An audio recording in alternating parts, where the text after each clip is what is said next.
The Pat McAfee Show. There'll be no rules for our guests, for us, for the things we could talk about. Yes, speaking his mind. I've never had a problem expressing my opinions or my thoughts or anything like that. While being relatable. I haven't had that manufactured fake-ass celebrity that a lot of people have whenever they go on those big networks. I've had a chance to really build my crew, build my following, build my audience. And ridiculous. What am I supposed to do? So I'm supposed to look at something that I can definitely afford and say, nah. Is that what I'm supposed to do? The Pat McAfee Show starts in 3, 2, 1. Hello, beautiful people. It is Wednesday, May 12th, 2022, and this sports show shall begin right now. Yeah. Can't thank you enough for joining us here. The weather is fantastic in Indianapolis, so the moods and vibes are very high in this particular studio. Joining me, the Toxic Table, at Ty Schmidt, at Boston Connor. The Bruins are dead. I don't know about that. We just can't win in the Hurricanes barn. It's a tough barn, but, already onto the Celtics now. It's something you guys probably can't understand. Two teams in the same playoff at the same time. Well, okay, all right. Listen, I understand now you have to get offensive because you're very defensive about how bad the Bruins stink when just a couple weeks ago they were going on a run to Lord Stanley's Cup.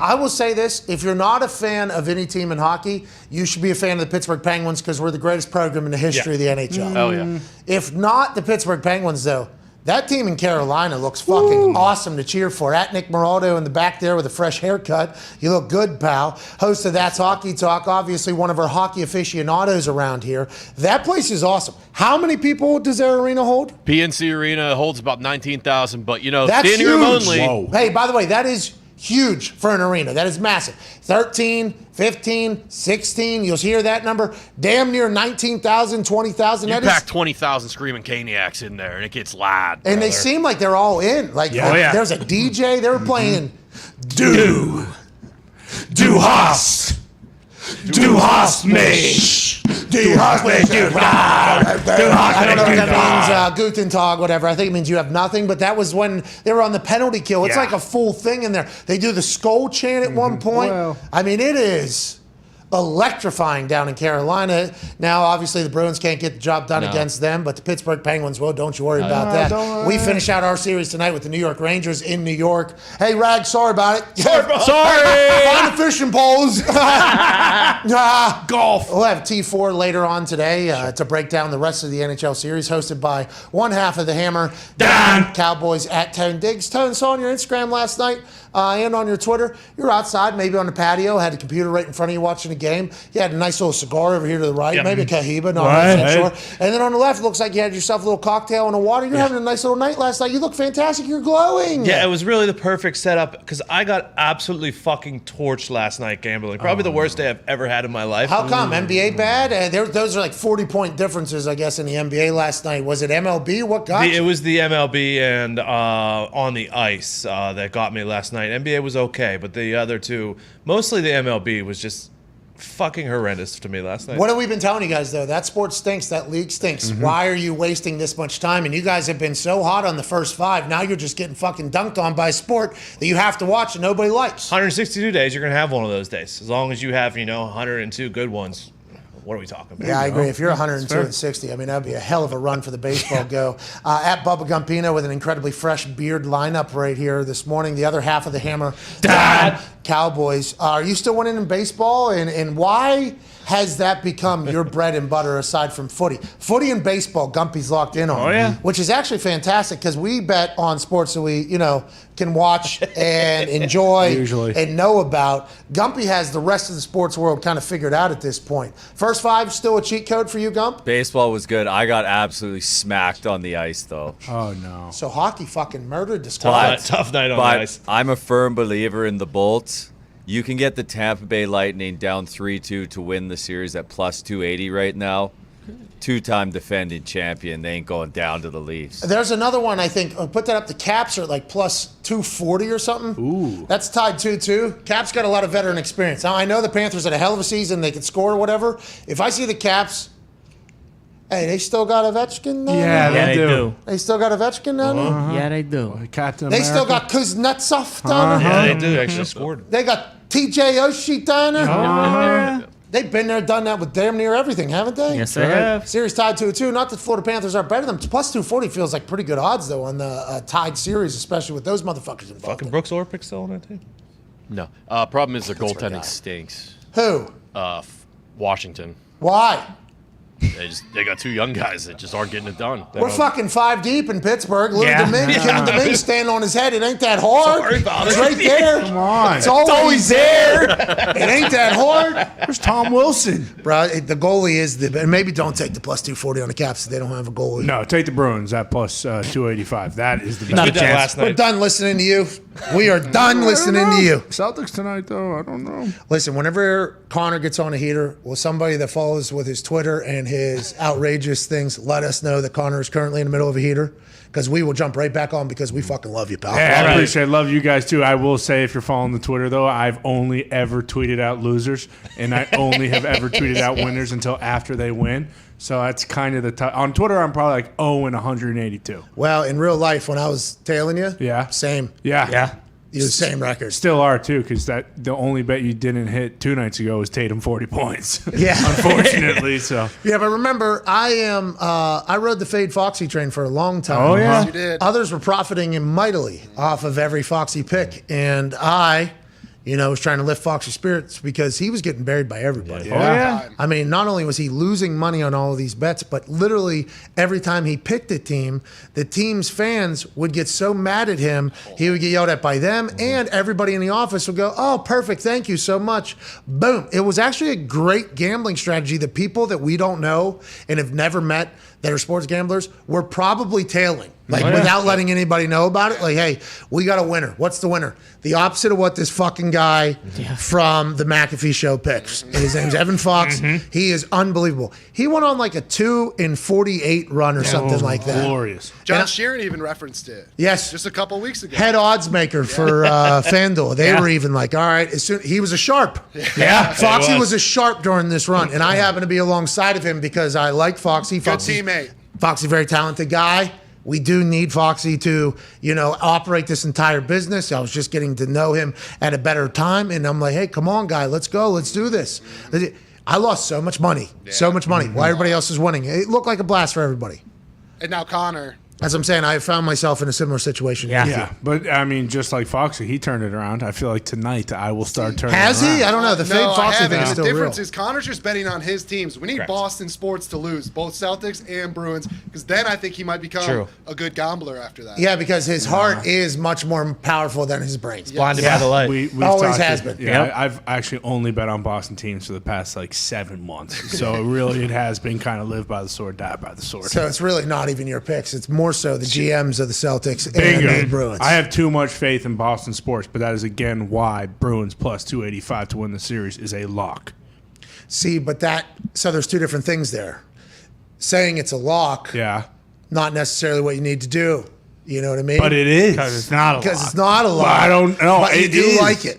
As a Boston Bruins fan, you even laid it out. As a Boston Bruins fan, I live by the sword, die by the sword. Boston, I bet on Boston sports for the last however many months. Yeah. That's why Bruins at plus 280 win it. I'm is. taking, you could say. Well, but it's a lock. But then whenever you project it is a lock, then it's like, oh no, here we go again. Now this is another loser that's going to go on your record. Backing yourself into a corner. Instead No. of just saying you like it, you're leaning towards it, I would like to do this, this is why I'm doing it. Instead, you follow it up with, boom, this is a lock. Now everybody's like, all it's a right, lock. here we go. Yeah, you got to do it. I don't lean. I only fall. And I'm falling to the Bruins side. And by the way, Celtics to win the title, also a lock. Hammer that too. You have fallen quickly. Yeah. Hey, it's all right. Me and you, we've both fallen because I've been alongside you. We're going to crawl out. Thank you. Yeah, we will. We'll cut the anchor off the leg. Like We'll- Christian Bale. Yes. We'll make the jump. Yeah, that We'll get chant the they rope do. off. Yeah. Yeah. We'll do the jump over there. Rise. Rise. Rise. Is that what they said? Rise. Yeah, that's what it says. Rise. Yeah. Yeah. Well, the only way to make it is you got to take the Bruins to win the cup. You got to take the You safety. gotta take Oh. the harness off. You gotta Yeah. take the All harness right. off. I'll take the harness off. You're right. Bruins to win the cup, not to win the series. No, I'm talking about us getting out, not us continuing to bet. I'm talking about the hole that we are currently in Yes. because of your choices. All right, fair enough. Maybe a first basket tonight. But once again, my choice to follow you, though, which is an issue. But you're right. We can maybe get out of the hole tonight. One good Real first easy. basket. Yeah, Tatum 3-point field goal to Method. first basket. Yeah, Bingo. method basket. Boom. We are 10 feet out of the hole now. The hole is 250 feet deep. Let's talk about some news, shall we? Miami Dolphins social media team did Tua no favors. Oh my God. So much like when Lamar Jackson had one of his first completions to Sammy Watkins, and it was an incredibly windy day, and it was a completion. It wasn't his prettiest ball. It was a little bit of a flutter, a duck, but it was a completion. The Baltimore Ravens social media team had a great slow-mo video of it. It was a nice catch by Sammy Watkins, but they didn't think about what Twitter is. And Twitter is a place that whenever it is announced the top paid sports broadcasters and what the attention is supposed to be about, Tom Brady making more allegedly, which might not be the case after refutes from Fox, but Twitter, as soon as whatever your intention is, might not be the case. Tom Brady's is the highest paid sports broadcaster without ever being behind a microphone, was the headline from The Athletic of the tweet. Yep. What the photo was, though, of a graphic was showcasing the top 5 top paid broadcasters in sports, and what ended up trending, number 1, was Jim fucking Rome. Hell yeah. Because the intentions of it was, look how much money Tom Brady's making without ever stepping behind a microphone. And Twitter saw that and said, look how much fucking money Jim Rome is making. Yeah. And that ended up being the number 1 trend quickly. Like, boom, bang, number 1 trend, Jim Rome. That's kind of what Twitter is in a nutshell. And if you don't understand that properly, it's going to be a tough road for a bit on Twitter, because they posted a video of Lamar Jackson throwing the ball to Sammy Watkins. Look at this, great new connection. These two are going to crush it. Internet.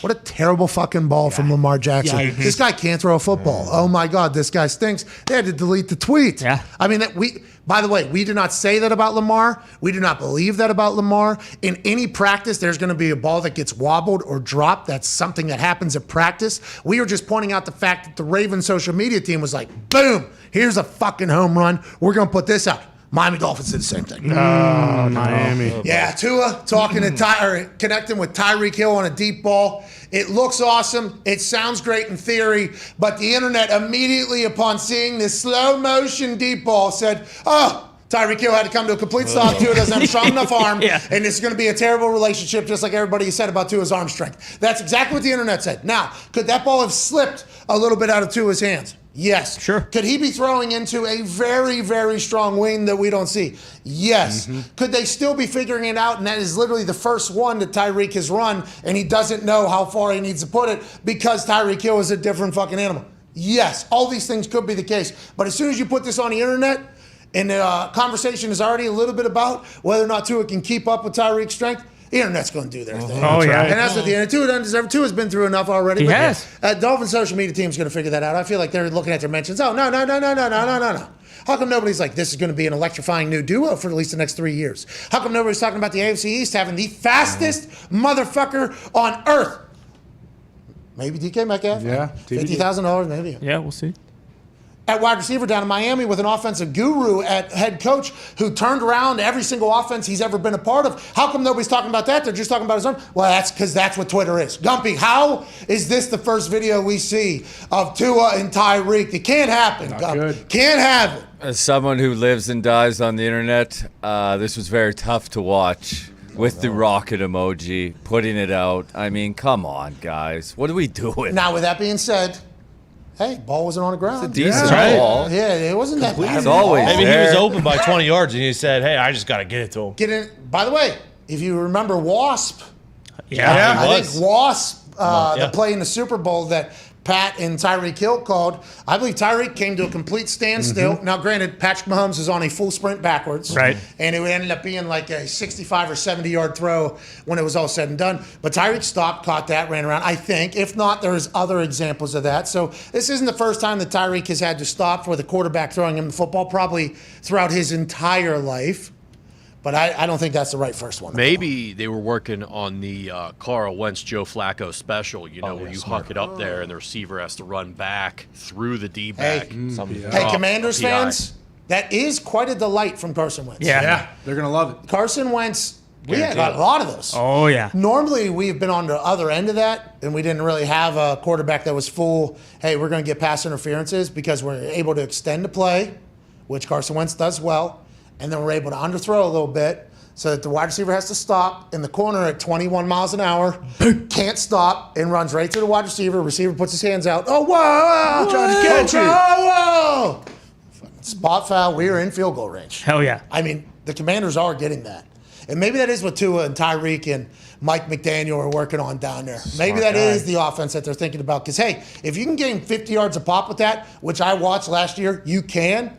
Not a bad little play to put in there. Do you think it's possible that this was their worst rep and they were like, you know what, fuck it, let's let everybody just think Tua stinks. They already do. Sandbag it. Let's sandbag him. And then, when he comes out there week one looking like frickin' Jim Plunkett or Kenny Stabler slinging Or that Brad thing. Johnson. Or Brad Johnson. And people are going to be like, where the hell did this guy come from? We saw the stuff all offseason. He's got a fucking Sandbag noodle it. arm. That's a good play. Why do you think Tua is such a punching bag on the Twitter machine? Why do people not like? Because the way it is all went down. Okay. When Think your about it. when your own team does it, Let's everybody break it- else Let's will. break it down. That's what the way it's all gone down. Hip injury. Yep. Can't come back from it. Had a pro day at a train at That indoor. Hasselbeck was it? No. Dilfer. Dilfer, Nashville. Dilfer's indoor or whatever. Remember there was a hurricane tornado that I think the day of his pro day in there a tree went down. Yeah, it was a 30-yard field, so he could throw it the whole length. Well, Tony. see, that's what I'm saying. Like every single part of the process, I think, has had things inside of it that if you were a Tua hater or a Tua doubter, that you have really that has kind of gasoline the flame a little bit because. His relationship with the Dolphins, wild. Absolutely wild. Could have never projected a top 5 draft pick at quarterback position to be treated the way he was treated in Miami. Now, with the allegations of what's going on behind closed doors allegedly for the last few years in Miami happening, that would make sense because you get this guy and you basically just put him through a mental hell.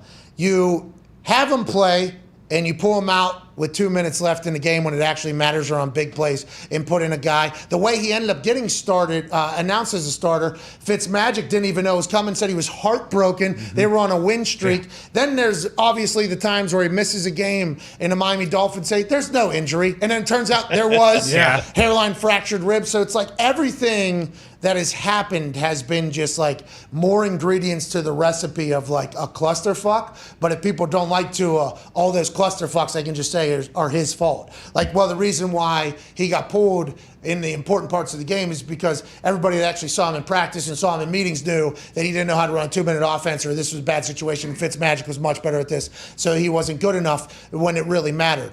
He wasn't hurt, so he's missing games. He's softer than anybody. It was like, well, it turns out he was hurt, and then it turns out that maybe something other shit was going on behind the scenes. So I just think there's been a lot of situations that add to to his trash camp that I don't think is right, by the way. I don't think we have a fucking clue whether or not this guy is good or not. I think he's been given next to no chance in Miami, personally. There was no need to rush him, though. Like, this all started when they brought him in. You could have rode Fitzy that whole year. You could have sat that whole year. There was no need to do that.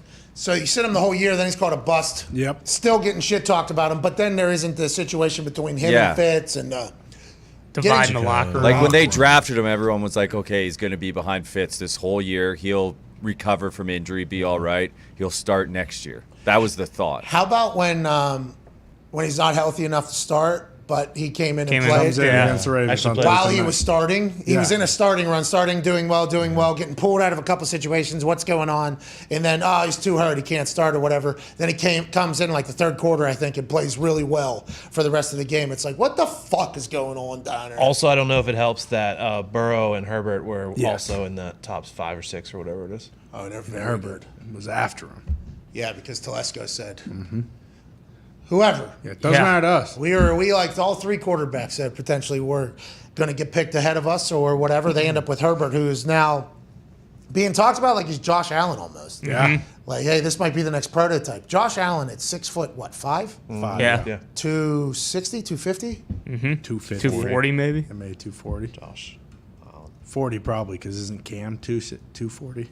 I don't know, 240, probably 245. maybe? 260 is massive. Listed at 6'5", 237. Oh, Okay. jeez. Imagine if he was 260. Yeah, that'd be too much. Running a 4.7.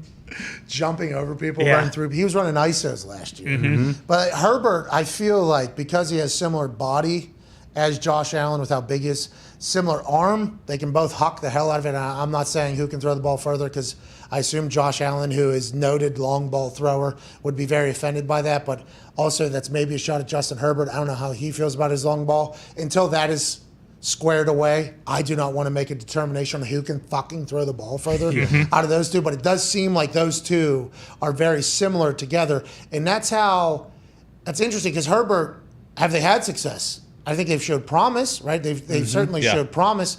But last year, right, didn't do nearly as much as they thought. Yeah. Everybody thought they should. 2 years ago, didn't do nearly as much as they thought they should. I think Herbert's going to be a guy for sure. But it's interesting how we judge people, I think. I think that is, and by we, I mean the fucking sports Twitter, sports media world as a whole. You could argue, though, that because Herbert won Rookie of the Year, and by the way, he's listed at 6'6", 236, so basically the same fucking thing.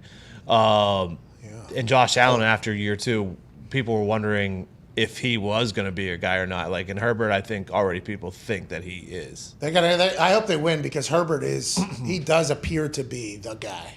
Him running over his second play or whatever. Whenever he got tossed in with 5 minutes before the kickoff because a golf tee was shoved into a lung. Like Sunshine did. Just, hey, you're in a game. Hey, let that guy through. That's right. What do you mean just let him through? How about when Sunshine flipped that motherfucker? That was awesome. Fucking music kicks in. I mean, we go on a fucking 6-game winning streak. Bro, he won. Titans are in his playoffs. Dude, he won the entire locker room. Immediately. One little lead flip. blocking on the option after he fucking Rev. Come on. That's the best football movie in my eyes. Agreed. Friday Night Lights is up there. Billy Bob Thornton, Coach Gaines. Yes, but Friday Night Lights was Varsity Blues, pretty sweet. Yeah, awesome. Different. Hell of a movie. Those are 3 different genres of movie, I think. Exactly. Longest Yard. But remember, Kurt Warner said, American Underdog. football movies normally aren't about football. No, it's about the story. Kurt also stuck up for Tua today.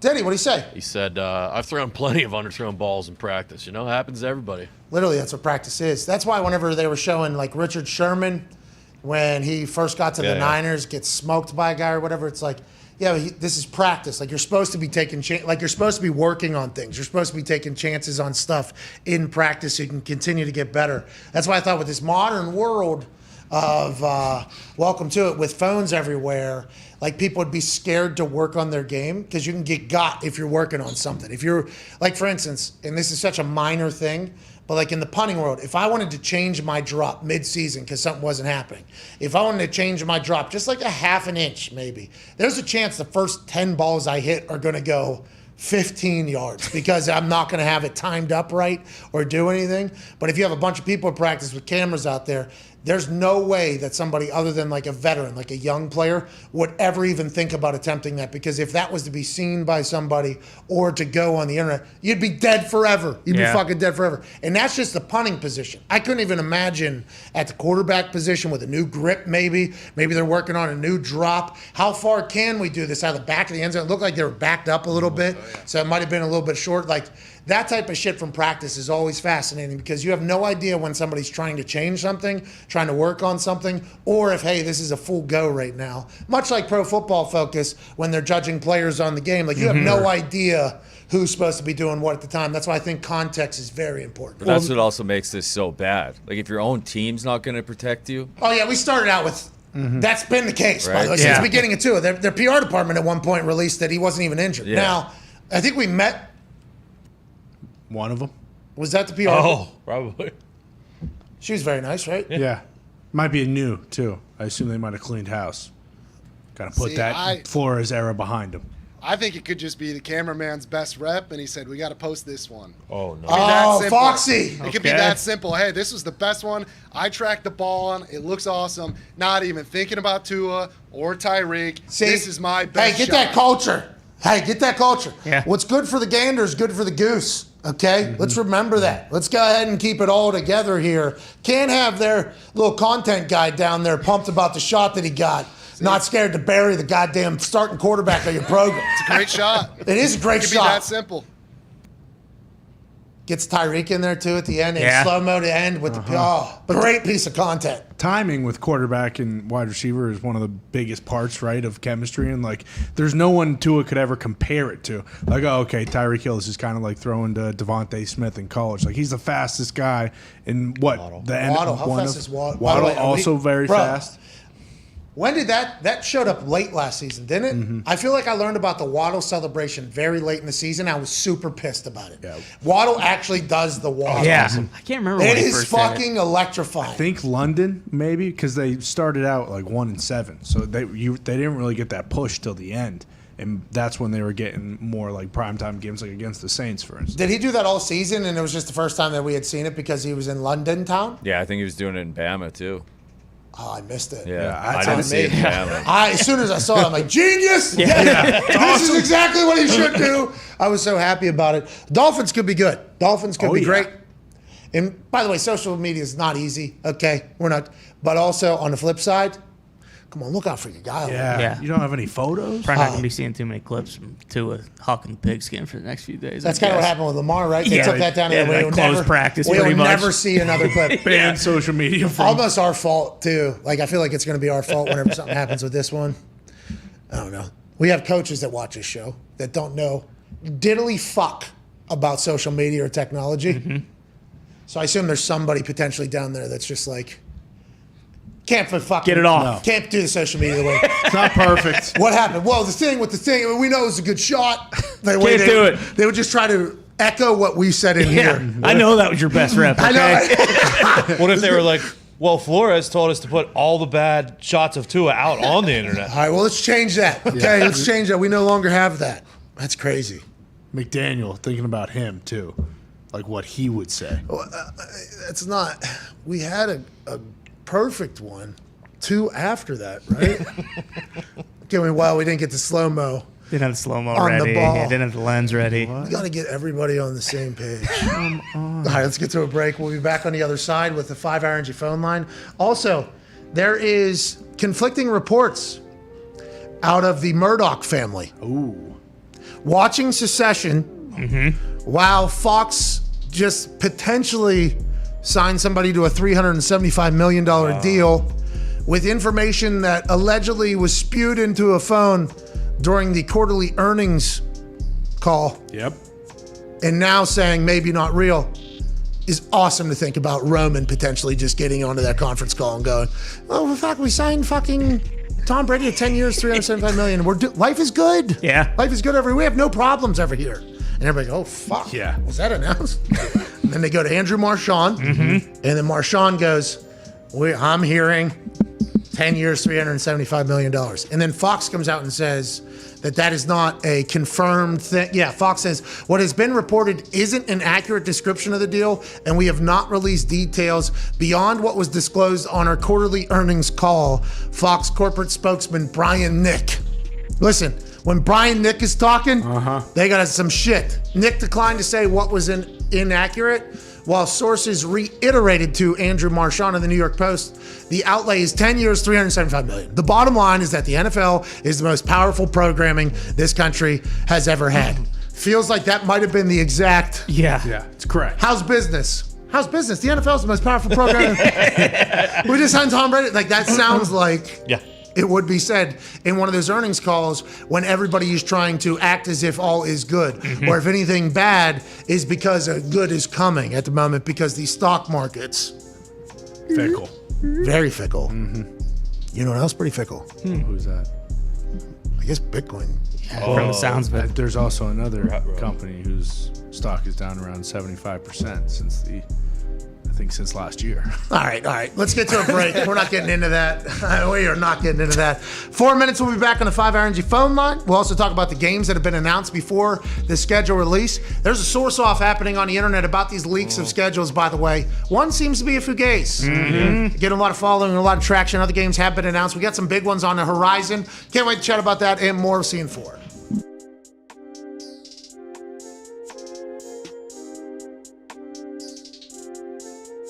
All right, so we're going to go top Chet on the hockey net, okay? Upper 90 in soccer, top Chet in hockey. That seat is in the way, so if I get a pass, this should be pretty good. This is a great way to kick off a weekend, huh? This is for the soccer, all right? Because we're winning the soccer Lombardi and get through. That's a taco too.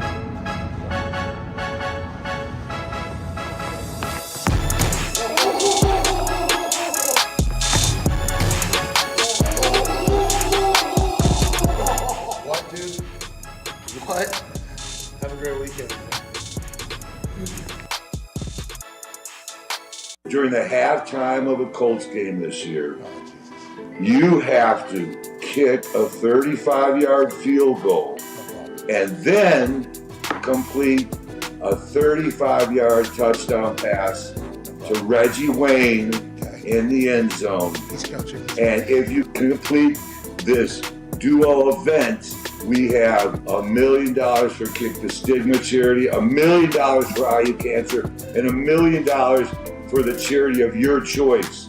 But no failings out there, young men. The crowd will be there. The pressure will be there. You miss, they'll be talking Bannerjack. You miss that. We're going to do this if you accept. Yes, I accept. What are we even saying? Yes. I would be honored to do that. I appreciate that. $3 million on the line. I mean, that's a big time. I know.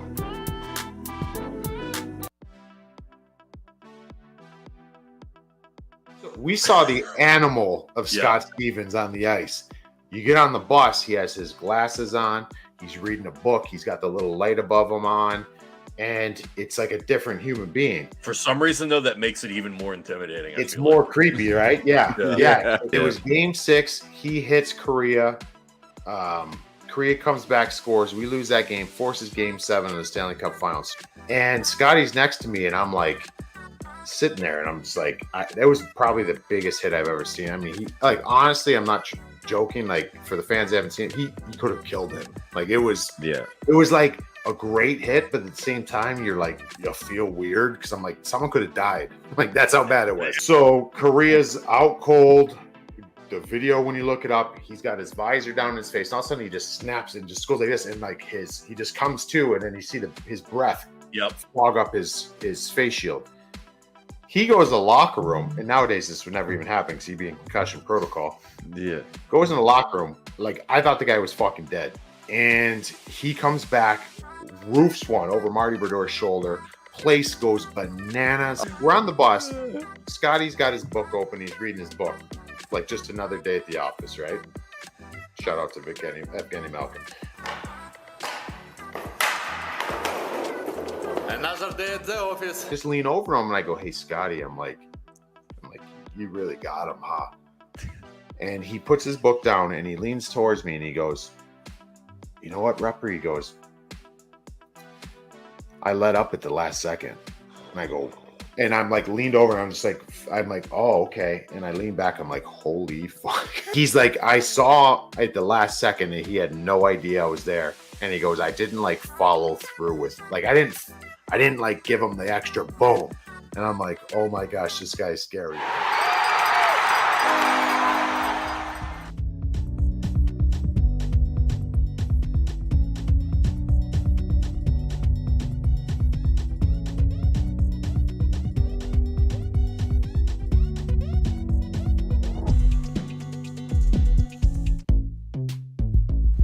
Hey, welcome back. As you get older, testosterone production begins to naturally decrease in your body. Oh, no. Yes, for the men. Yeah, shit. It's for the men. Oh, yeah. Now you're a man. But not as much as you used to be. Once were you about to say? Yeah, I was going to say that would be were. much more educated. Well, that's just Toby Keith, I just think Toby Keith on the brain. I ain't as good as I once was. But I'm as good once as I ever was. That is a banger. Yeah. Oh, yeah. I don't have as much By the way, tea. I'm banking on that for the halftime field goal thing. Ah. Oh, okay. Just one time. I don't think I can train for it because I think my knee will actually blow up if I was to train for it. Need You fresh just gotta legs. dial it. So it's like What did you say, 30 yards? 35 yards. That should I was be. going to say you can do that in your Extra point. sleep, I've been right? making that. I mean, I didn't kick at a young enough age, but I would assume 10-year-old me could have made a 35-yard field goal. Now, with that being said, a lot more power. Don't know where it's going. A lot of miles on those knees. A lot of miles on the knees. Roof closed. Is it a 1-for-1 thing? Yeah, he said no failures, brother. Swing hard. I think so, yeah. I'm fucking going for it, yeah. They better close that fucking roof and the window. What if he fucking puts down the window as I walk out onto the field? Bang, because it makes a big sound when they open the roof and put the window. Bang, bang. That's literally the sound as it's opening. And he fucking opens the roof and the window. $3 million, brother. Good luck. You gotta fucking earn this. He's on his plane this morning cutting promos about awaken and open your eyes, stop sleepwalking through life. What a fucking legend that guy. He's on a 737. That plane is incredible. Huge. Incredible. Anyways, your testosterone's going down. You can stop it from doing so. I'll read that later. Much better, I think. Jim Irsay's the man. Welcome back to the show. Shout out to Roman, by the way. GetRoman.com/Pat. Once you turn like 30, most men, testosterone production declines roughly 1% per year. That's not good. Whoa. Yeah, so quick math. You live till you're 130, you're going to have zero testosterone, right? Yeah. Jeez. That's not good. It's not good. 130 is going to be tough. But you could, what's that? 130 is going to be tough. Nah, there was that nun in France, 114 or something. Yeah, but she never had T. You know, we all got T because we're men. It's a man problem. Yeah, but I'm just saying, she beat COVID. True. She beat COVID. She did. Holy shit, that was early, wasn't it? Uh-huh. Remember when that happened? Early. Oh, yeah. Congrats to her. Yeah. She's still doing it? Dog. She is a dog. That nun. Yeah. I don't know if this has been brought up yet. Actually, I don't think it has even today. Charlie McAvoy cleared COVID protocol in 2 days, and then he played last night. Yeah, but he showed up in an N95. Yeah, he did. Yeah. But he Kinda wasn't soft. wearing one on the ice. Well, and I think what had happened was he had COVID for probably the previous 9 days. And something happened on the tail end of it. He tested positive. He's probably at the tail end of his testing a positive. Hey, Sim. I don't know. Maybe he was simp at one point. Maybe. I don't think so. But also, like, he led the team in ice time, so he wasn't, like, his lungs or conditioning weren't But I don't affected think by he's it. a simp, though. You know what I mean? No, He he's would have not a had to simp. have been simp because otherwise he would have never had to test and he would have never tested positive. So he had to have been towards the tail end of his simps, you Yeah, think? I think so. Sims were probably Wait, stacking he led up. in ice time? Yeah, for the with Bruins. as a simp. Yeah. Huh. Wonder what that side's saying about that. He simped Maybe that's why you lost 5-1. No, we lost 5-1. Because you got COVID lungs on the ice. Yeah. longest. We lost With 5-1. Simps With problems. Simps. No, we He's lost a 5-1 simp? because they were playing fucking Ramstein throughout the goddamn game. That is That's not the fair. Caniacs, brother. You should not be Tried to able tell to do you. that shit, okay? Are we still, let's get away from the Bruins being dead. Outro. Are we still doing what is the COVID thing? What don't is the know. protocol thing? Is it a simp or is it simps? If you're simps, you can't be around people anymore? Well, we'll find out with Steve Kerr You should tonight. just wear the N95 if you have it. If you're a simp. I think we're back to just like or normal, a simp. Are you a simp or are you simp? I think A-simps are good. I think when you have too many simps, I think that's where the problem comes into play. People have been talking about a lot of simps. A lot of simps. A lot of If you simps have out there. simps, I think it's just like with any other illness, cold or whatever, just like don't sneeze directly on someone's face is the only thing you're not allowed to do. A simp, though, is sneaky. Sneeze. Yeah. You know what I mean? You never know. Multiple simps. Well, and for Certainly dangerous. for a while there, you could still, give it to someone else even if you were a simp. Remember, Really? you used to be able to get it through your eyes on planes when it first started. Oh, yeah, glasses only for the simps. That's actually If you running. don't want the simps, put the sunglasses on. fucking That's protective actually goggles on. wreaking havoc in the WNBA right now. A simps or simps? Well, I saw one of the WNBA players tweeted, "Thanks a lot, WNBA, for flying us commercial." Now, one of our players has got COVID because they don't wear masks on fucking planes anymore. Oh, and yeah. she So can't play. that is interesting because it is the same air just going up and through it. I Yeah. didn't understand how the mask even worked. It doesn't. Well, on the planes, I don't know how because it was Yeah, it's just recycled air. Right. circulating. Unless they had that COVID spray immediately Oh, yeah. upon Going into the through it. vent. the Dilfer spray. The Dilfer just spray. hanging on the back of every NHL has seat. that now. I saw it. Anyways, because this modern World. COVID, World? right, is a bitch ass COVID. Yeah. Yeah. I beat the fuck out of it. Congratulations. Thank you. Yeah. Well, it didn't stand a chance. It was the biggest bitch I've ever encountered. Okay, I will say my wife also beat it. I did not get it. She did have it. She beat it over a couple of days. She had some symptoms. She had a headache, I believe, a little bit, and some other stuff. Nothing too out of the ordinary, though, for like a little bit of a head cold or something like that. Yeah. So what if the WNBA, because, there's a lot of people that are simps flying on these planes. Yeah. If you get it and you don't really suffer from anything, are they testing you, or you have to? Is it self-reporting testing, and is that just going to stop completely throughout the leagues everywhere? Because that's what Steve Kerr, right? Yeah, that's what Steve Kerr did. He was Paul self-reported. George, Charlie McAvoy, I assume same thing. No, McAvoy, they fucking had to hold him down to test him because he said, "I do not want to test for this shit. I feel fucking fine." Same So thing. he There's was- no daily testing. He was a simp. No, He Big was one. a simp. no, he felt fucking fine, and they were like, He "Sorry, was- Chuck." So he was a simp. He was a simp. No, Yeah, he was. no, He was asymptomatic. Yes. I don't think he was, because if he was asymptomatic, he would not have been able to play last night, and he did. No, he was. If you're asymptomatic, you don't don't think have any this guy symptoms. What we think is everybody I think thinks. this guy's confused on What? Sims. All right, let's move on. Does anybody know what the deal is though? Like, I don't think they're tested unless people have symptoms and then they have to get tested, right? I don't think that unless you on your own self-report it. I don't think there's testing every day. so then it's just until you're a simp that then you're allowed back. I think so. Fascinating. That's ridiculous. What about like all these companies that are going back to work in the businesses? Like if your cubicle person gets it, is everybody now off for the next few I believe days? so, actually, yeah. Yeah, they run tests throughout.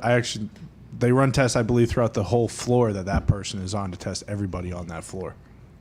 And like 90% of the people could have it, right? Exactly, yeah. And not even know that they See, have if they're it. have doing no that, then clue. why are they having people even go back in? Why don't you just continue to work from home? Because That's people are what I'm gonna saying. people Because are gonna they're get paying it. rent for that. Yeah, They the want- building leases are very expensive, probably. Just we're burning money. Yeah, but if you have the lights off, That helps. Yeah. Fucking saving $75 a month. Turn the thermostat up to 75, Yeah. during the summer. Fucking. listen, they're paying $5 million a month. They turn all those lights off. They're saving themselves at least $1,000. Yeah, At unplug least. all the computers. Oh, at least. Add the air. No, don't pay for the internet too. That's Nope. like, Yeah. what, $100, $250 a month each Yep. floor. Air conditioning doesn't matter. Listen, why do we got to think for all these people? Yeah, don't know. I'm tired of it. Just save him $2,000 a month. Yeah. I hope everybody stays away from being a simp and simps. Yeah. Agreed. We hope the world just continues to beat it, but I do believe that old Uncle COVID's going to be around for the rest of our lives. Exactly. That's why I like young people wearing masks. Come on. Wake up. What is your deal? Wake up. What is your deal? Well, that's. I genuinely thought about this for 20 plus minutes the other day. Like, 20 minutes of thought went into Where this. were you? Yes. 20 minutes of thought went into this proclamation. that's Where about were to you come when you out. were thinking? Just so we could paint the picture. I started on the ground floor, and then by the time I got to my apartment, I was still thinking about Oh, it. you And- seen somebody and you got so mad. No, I was just so curious. Like, man, that person's probably in their 20s. Like, are they going to just wear a mask forever? Well, what if they simps? Maybe, but then they shouldn't be out if they're simping. Well, they have to though because this is modern world. Yeah, you gotta Yeah, live welcome life. to But it. that's what I mean. Welcome to the modern world. Take your mask off. Live your life. COVID's not going What's Fauci anywhere. saying? Huh? What's Fauci saying? That's- Oh, he's back in the Fauci lab said- making a new one. whoa, whoa. Fauci did You say. cannot say that. That is something you cannot say. Now, with that being I said, take where it has back. Fauci? Is Fauci back? Is he back to being the doctor? He said the pandemic was over in the States. He did. Didn't he? We're in the States. Is he overseas? So- Fucking solving it over there. We win. He better be. Still hard to believe this all came from bat soup. All right. Anybody else got anything else? Couldn't they help wanna- yourself. I mean, I will say, now that we're on the no, subject. you started this whole thing. You already got your shit. know. You already got yours. 10 took his. Gump came in at the end. Sorry about it. You were a first round fucking player. It's completely different. There was just the first confirmed case of a bird flu in a human overseas. Really? Yeah, that is real. I was in China. I was in France, I think, when cow flu came through. Was it cow flu? Yeah. Swine? No joke. Mad cow? Yeah, mad cow. I think it was mad. I think I was over there when mad cow That one happened. was pretty easy to determine, though. Yeah, but at the time they were like scared of the food that we were eating, I guess. So it became yeah. a whole conversation. As long as the cow wasn't fucking swearing at you and shit when you killed it, you could eat it. Well, It's that was the fine. problem. None of us had seen the cow because it was killed and murdered. Long, Yeah, long long way before. ago. We didn't know if it was a pissed off European cow though when we were over there. Yeah. No idea. Was it mad cow? Would have been whenever I was an adult. What was another? Not as an How'd adult, that like start? They teenager. were feeding cows hamburgers. Yeah, they were fucking. Cannibalism. Is that real? I think so. So it was incestual meat that was I think so. So mad cow was incest cows. Anytime you eat your own species, you become mad, is what they say. That is real. Huh. Cannibalism. Yeah. Like chickens. So anyways, I really fucked up a lot of things. Nick is right, yeah. I couldn't have any food over there that had any beef in it because we didn't know if that was an old incest-ass cow or not that it came from over there in Europe. Eating feed contaminated with parts that came from another cow. God, what type of Jesus. fucking way? Why Some are we people. doing that? Come on. Don't they like grass and hay and shit? Oh, Yeah. yeah. Farm to table take care of that, right? Cows are eating fucking meat? I didn't know cows I are didn't eating know burgers these to farmers. begin with. Yeah, fucking grilling them hot dogs and hamburgers. Don't they eat hay? I mean, isn't that like, hey, go out on the fucking field? Yeah, they graze. There's some Rome. sick fucking What are they cows doing? out They're there, forced sick cows or fucking the farmer? What is going on? Yeah, maybe once they got a taste, these cows. Listen, I know a couple cow farmers, Okay. both for dairy and for meat. Sure.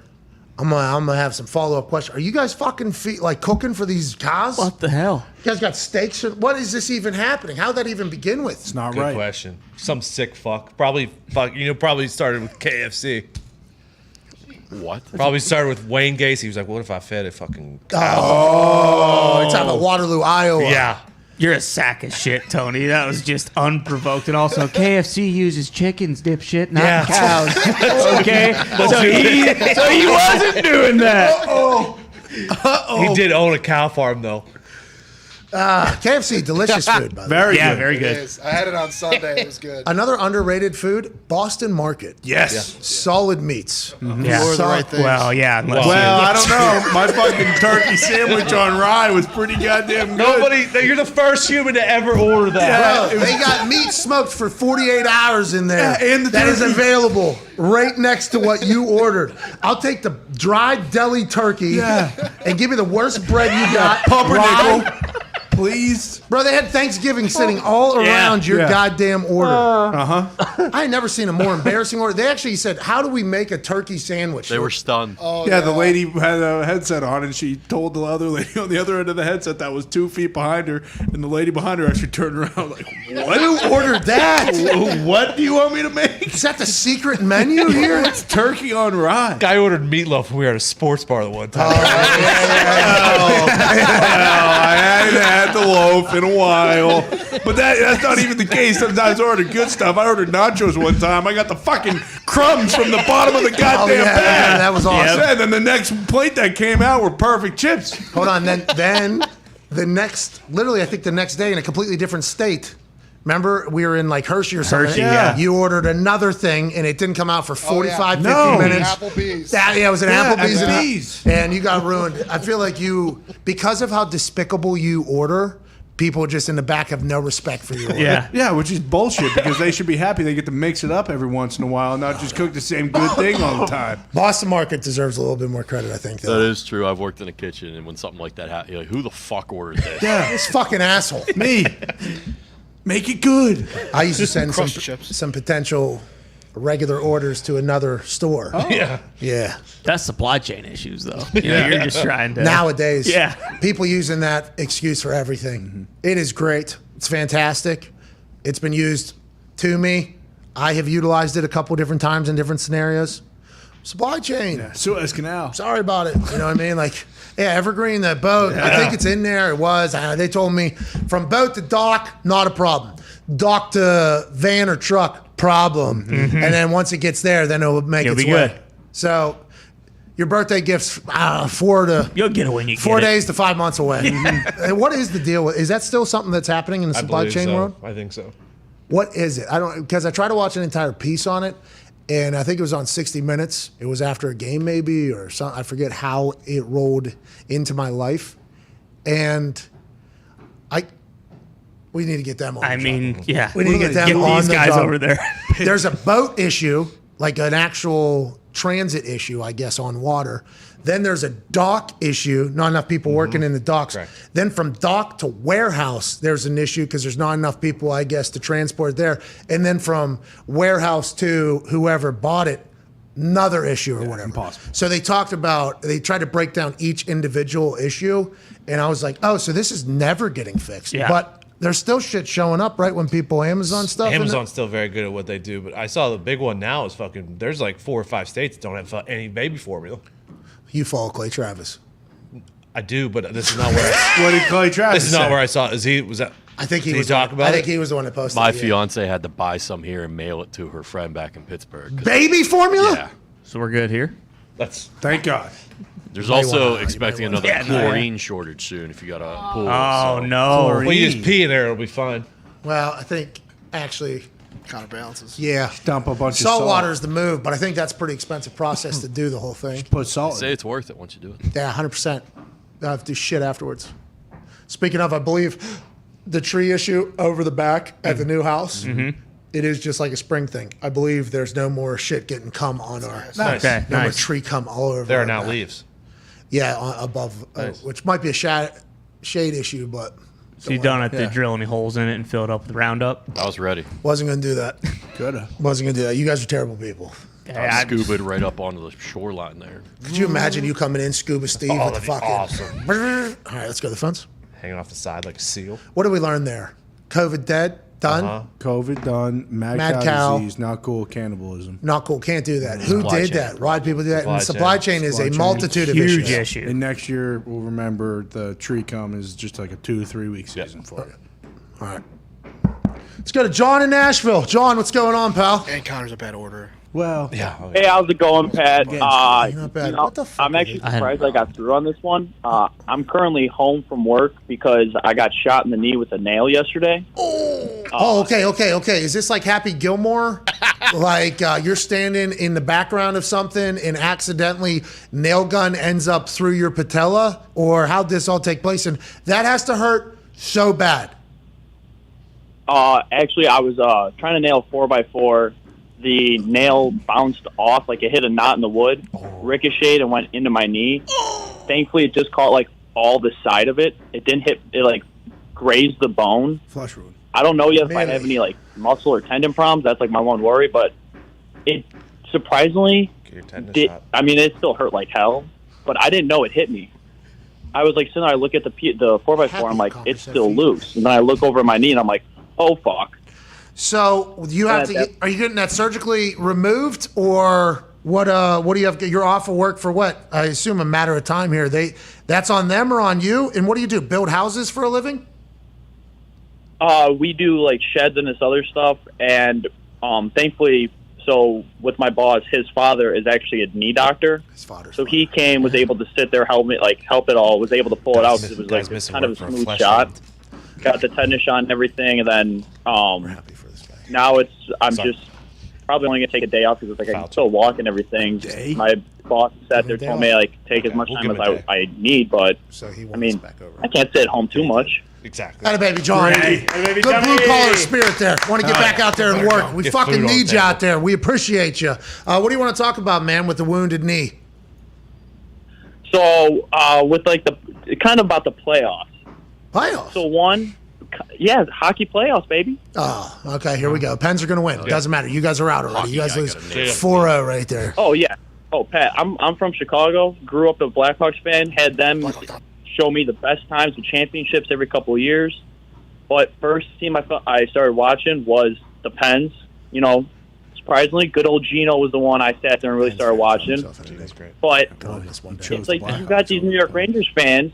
You always bring them up. They show up in all these suits, khakis, and stuff. They're like, "Oh, we're gonna win. We got a chance finally. This guy's shooting. We got a Yeah, couple nail first gun overall to his draft knee. picks the past couple of years." Fuck And it. now Igor, you Yep. get it. Nailed it. Yep. He's sitting there lining up everything like a goddamn Swiss cheese block, and they're still sitting there thinking they have a chance. Thankfully, I did see it. Series is, I think, Pens are minus 600 to win, and then what did Hammer Down say? 80% of the time when the team wins the first 2 games of the series, All right, they John. usually go on to win. John, we got a hard out coming. Game 5. John. Pens winning? Oh, I got the good time on that one. Atta baby. Hell yeah, John. Thank you, John. Well done, John. That was really good, John. Pens are winning. he Pens said. are winning Stanley Cup. There you go. That's awesome. Let's go. How about John, okay? Shooting a nail through his knee. Yeah. Boss says I can take as much time as I want off. I'm only going to be here for one day. I need to get back out there on the job site. Champion. He's a fucking Pens fan. That's what happens. Well, Blackhawks. Well, he's a Pens fan by choice. Blackhawks fan by birth. Hell yeah. Hour 2, the other side. Oh, I hit it. That's a good one. John was going there. I thought Yeah, he he was. was. Yeah. I thought he was going to get something. He didn't. Shooting a fucking nail into your knee would hurt so Oh, I bad. can't That is imagine. tough. As soon as you put that Happy Gilmore photo up of what's his face, Mr. Larson. Mr. Larson, John Larson now. the amount of Happy Gilmore, like how much fun it was to watch the first. Like, Oh, yeah. it took me back to the first time I watched this scene in particular. It was like that movie was so good. Adam Sandler. When he could make a movie. Yeah. Whoa. Tony, Whoa. you have no idea. He's about to fucking hustle, respect the game, change the game, coach And the I'll game. see Yeah. you Watch in the parking lot. That's great. It's great writing. It's great writing. Great writing. It's good cinema. Is this person playing Someone answer the door. Timmy Tapsticks literally on this wall right here? What could they possibly be You should doing knock out back. there? You should knock and see if they match it. What if we do like, what's that called? Morse code. Who did that? Me. They're not going to hear that, right? I told them to shut the hell up. I think they will. Oh, yeah. Yeah. Wow. They haven't. Look at you. Yeah, they heard it. Zito's on the case. It looks Hey, like. the next hour we got Mike Singletary. Whoa. Come on, coach. Do we call him coach? Yeah. Do we call him coach? I don't know. Once a coach, always a coach, I heard, but I don't know if he would like to be referred to as Coach Mike Singletary or just Mike Singletary. I don't know. I I feel like he had a think. better playing career. Well, for sure. Well, for sure. definitely. Still an do. NFL coach. Yeah.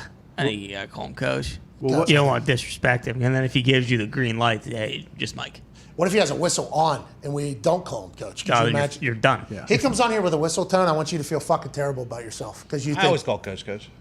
literally every coach in the history of coaches just goes by coach at some point. I call my dad coach. What number was he? 50? Maybe call him 50? Hey, 5-0. Yeah. Was that his number? Do we know? I believe he was 50. Yeah. I saw a picture of him in his mask, in his face mask. Yeah, looking like We were Cole looking Strange. it up. Yes, we were looking it up earlier. Just his fucking ready to go. 1985 Bears. They were so good at defense. Oh, yeah. He was a dog flying around. That was back when they had no rules about head stuff. When men were men. Well, they were really. I mean, they were attempting to obliterate each other at all times back in the day. And in face masks like that. I can't wait for AJ Hawk and Mike Singletary to talk to each other. Yeah. Hey, you remember when we used to? Both number 50? Hey, you ever try to see a guy's eyes roll back in his head? Like, you look at him. That was the photo I seen.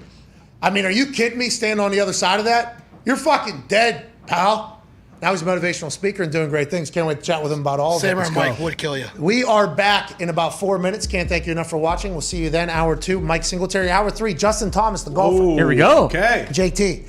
He has won a major before, and he's looking to win one this weekend. Big tourney this weekend. Huge. Next weekend. Huge. I thought it was this weekend. AT&T Byron Nelson. Yeah, that's not the major. That's not a major. Oh, Next- it should be. No. It's leading up to the major. I mean, Byron Nelson's a good course. It should be a major. Well, whatever the case, we'll talk to Justin Thomas as we try to learn more about what the fuck we're talking to Justin Thomas about. We will see you in 3 minutes. It's the Pat McAfee Show. Today's event is me versus a Carolina Reaper pepper. A pepper that has what?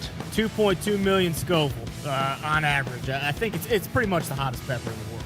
In comparison, a jalapeno is 6,000 Scoville. for every second after it is in my mouth, I don't grab this milk. We'll give $25 to a random person in the comments section right now. $4,500 feels like a good amount to give away, though. And that'd 3 be minutes. 3 minutes. This is going to be a long 3 minutes. That's redder than devil's dick. That crunch. How we doing so far? Doesn't look too bad. I should have taken a drink of water beforehand, though, because I think I had a dry mouth. I had a little cotton mouth. Oh. Oh, okay. Once the hiccups start, I think you're just about done for. What's your biggest regret in life? Do you have 2 more minutes in you? I think it's just starting to hit like the peak. The curve on this thing is just starting to go up. You are handling this much better than Bill did, though. You are, yeah. Billy Tubes was puking 10 seconds in. 130. 130. It's burning my esophagus. Do you feel like you're going to puke? Oh, dude. God, that milk looks ice cold, too. No! Beer that broke my heart. Hey, one more. Yep. Now we go. 8, 7, 6, 5, 4, 3, 2, 1. Dance with me. How you feel now? A little bit better, but not great. Oh, my God. That's a bad idea. I need more. More milk.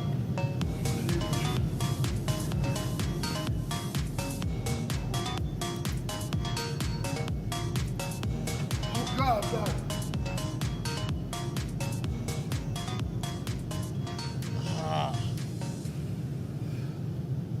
Yikes.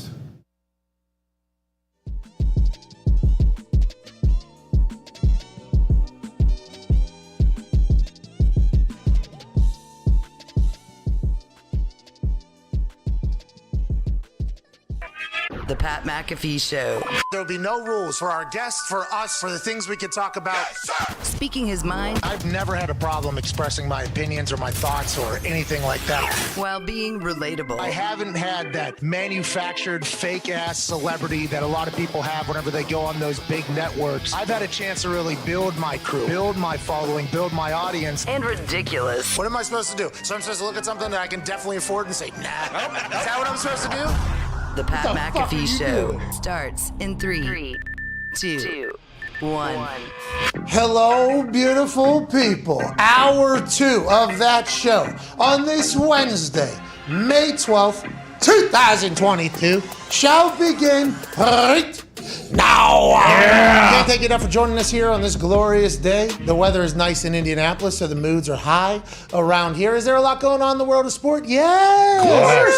The NBA, the NHL. Now, they are about to wither a little bit. They're about to lose some steam because they're going to lose some teams, so it's not going to be dominating every single night. But it has been a fun run of sports. Yeah. NFL kind of doing nothing, but we hope moves will be made other than just maybe broadcast deals that were projected and announced just yesterday. It is a great time to be alive. Just had a call from John in Nashville that was 4.5 minutes long on the 5-hour energy phone line. Can't wait to do that again at some point. Hell yeah. Can't wait. Talks tables here at Ty Schmidt, at Boston Connor, at Tone Diggs. Looks fantastic. That guy had a cigar and a drink on the patio last night. Join us now. From an attic in a random house in Ohio, a college football national champion, a Super Bowl champion, Ryder Cup champion, COVID survivor, AJ Hall. What's up, dude? Hey guys, what's happening? How you doing? Hey, good. Commuting to work, AJ. Unbelievable. What's that mean? What's that? Just driving to work? I'm in the same spot I've always been for the show. You know that. Yeah, I know. We appreciate you, man. We know you're going through a lot over there. I know there's a lot of commuting and traveling. I'm not going through a lot. What's that? But yeah, I'm not going through a lot. Yeah, I mean, you got kicked out of your house. So. Yeah. We're in the middle of a plan we've been working on with different housing projects and everything. So yeah. Oh, okay. The reports where you guys got kicked out of the house. Yeah. Whoa. That's not we what kicked happened. ourselves out of the house. Yes, that's the report. They're inspecting tunnels underneath your house. Right? Whoa.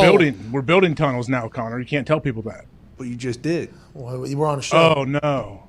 All right. Anyways, don't be. What are you building tunnels stupid. for? That's creepy. It's bad news. Don't be building tunnels. Actually, maybe we need an escape plan. Yeah. True. Maybe. Wine cellar. So Waxy could just show up whenever. All right, let's talk about other stuff. Fox is refuting the deal yesterday that was announced by Andrew Marchand of the Post. Allegedly, Brian Nick said, "What has been reported isn't an accurate description of the deal, and we have not released details beyond what was disclosed on our quarterly earnings call." Brian Nick, obviously Fox corporate spokesman. That's right. Hey, if Fox corporate could speak, it'd sound like Brian Nick's voice. Bingo. All right, so they're the ones talking about everything. Nick declined to say what was inaccurate about the report, while sources reiterated to Andrew Marchand the outlay is 10 years and $375 million. The bottom line is that the NFL is the most powerful programming this country has ever had. Hell yeah. The report yesterday was because of the quarterly earnings call, in which it sounds like it was announced by somebody from Fox that this deal was taking place. That was then leaked to Andrew Marchand, the Post, who then reports it. As soon as that number is reported, we assume everybody at Fox Sports is pissed and everybody at ESPN is pissed. And now Brian Nick has to come out and say, whoa, we haven't signed this yet. This is all just potential conversation that's happening, even though that would be a massive part of the future that you'd be gambling on if you were to invest in Fox Sports, if they were going to have Tom Brady as their lead analyst. Fascinating situation. He might be getting $37.5 million a year. Sounds like he probably is, but it's not official yet, AJ. Yeah, but they're not. They didn't even say it's not official yet. They're trying to say like, hey, something, you're reporting it wrong. So is it the money? Is it the years? What are they going to come back and say? Like, I assume it's all just going to stay 10 years, 375, and they put some language in there. Oh, he's going to be an ambassador and have 4 appearances doing something. What if it was What if it was for $30 million a year, and then Tom Brady's people leaked that it's for $37.5 million? Okay, what if they're in negotiations right now, and it's like, well, everybody kind of said, what if it is a little public pressure? I hope that's the case. What if it's a little public pressure to get a little bit more money? Nonetheless, who knows what's real and what isn't real? All I do know is that our next guest, when he was on the football field, real. Hell yeah. Absolute stud. Absolute dog. Was a head coach in the NFL for a little bit. Now, changing lives completely with the Changing Our Perspective Foundation, which its primary goal is to help tackle the educational and healthcare disparities we see in our nation's most vulnerable communities. Former Man of the Year, Super Bowl champion, 2-time Defensive Player of the Year. Ladies and gentlemen, Mike Singletary. Hello. How's everybody doing? Hey, should I call you Coach? I should call you Coach, huh? You can call me Coach. You can call me Mike. Whatever you want to call me. I'm good. I want to let you know, as that buildup was happening in my head, it was just a full-on Mike, Coach, Mike, Coach, Mike, Coach. I went with Mike. I feel like I should call you Coach, though, because once a coach, always a coach. Anyways, thank you so much for joining us. You're a legend, man. Thank you for joining us. Thank you. Thank you very much for having me. How close do you stay to the game, Coach? Are you still dialed in every week? Are you still following everything about it? Are you one of those guys who thinks the game has changed too much to really keep up and be a fan of it, or are you still all the way in? The game has changed a lot, and some of that for the better, when it comes to the health of the guys. Obviously there are some parts of the game that I think is going in the wrong direction, but that's okay. I just think I'll always love the game, and it's been a huge part of my life and my family. So I'm going to stick with it. Coach, what do you think? Like, what kind of things do you trends do you see happening in the NFL that I guess you're not a fan of? Well, I think when I look at the defensive side of the ball, I just feel that some of the rulings, the inconsistency of some of the calls. You may go hit a quarterback depending on who the quarterback is. 1 week is legal, another week is not. You're playing DB, and they just throw the ball up in the air, and you touch the guy. It's a flag. Some of those things. I think it can really make a coach really very upset because that's tough. It's tough on a coach. Yeah, and when you're coaching, by the way, it's life or death. You're potentially going to get fired because of some of these calls that continue to happen on an inconsistent basis. Let's talk about your coaching time. Obviously, the accolades for your playing career are massive. I mean, so many. Changed the game. One of the greatest linebackers of all time in everybody's conversation, Super Bowl champion. Moving into the coaching role, and I know you were a position coach and you become a head coach.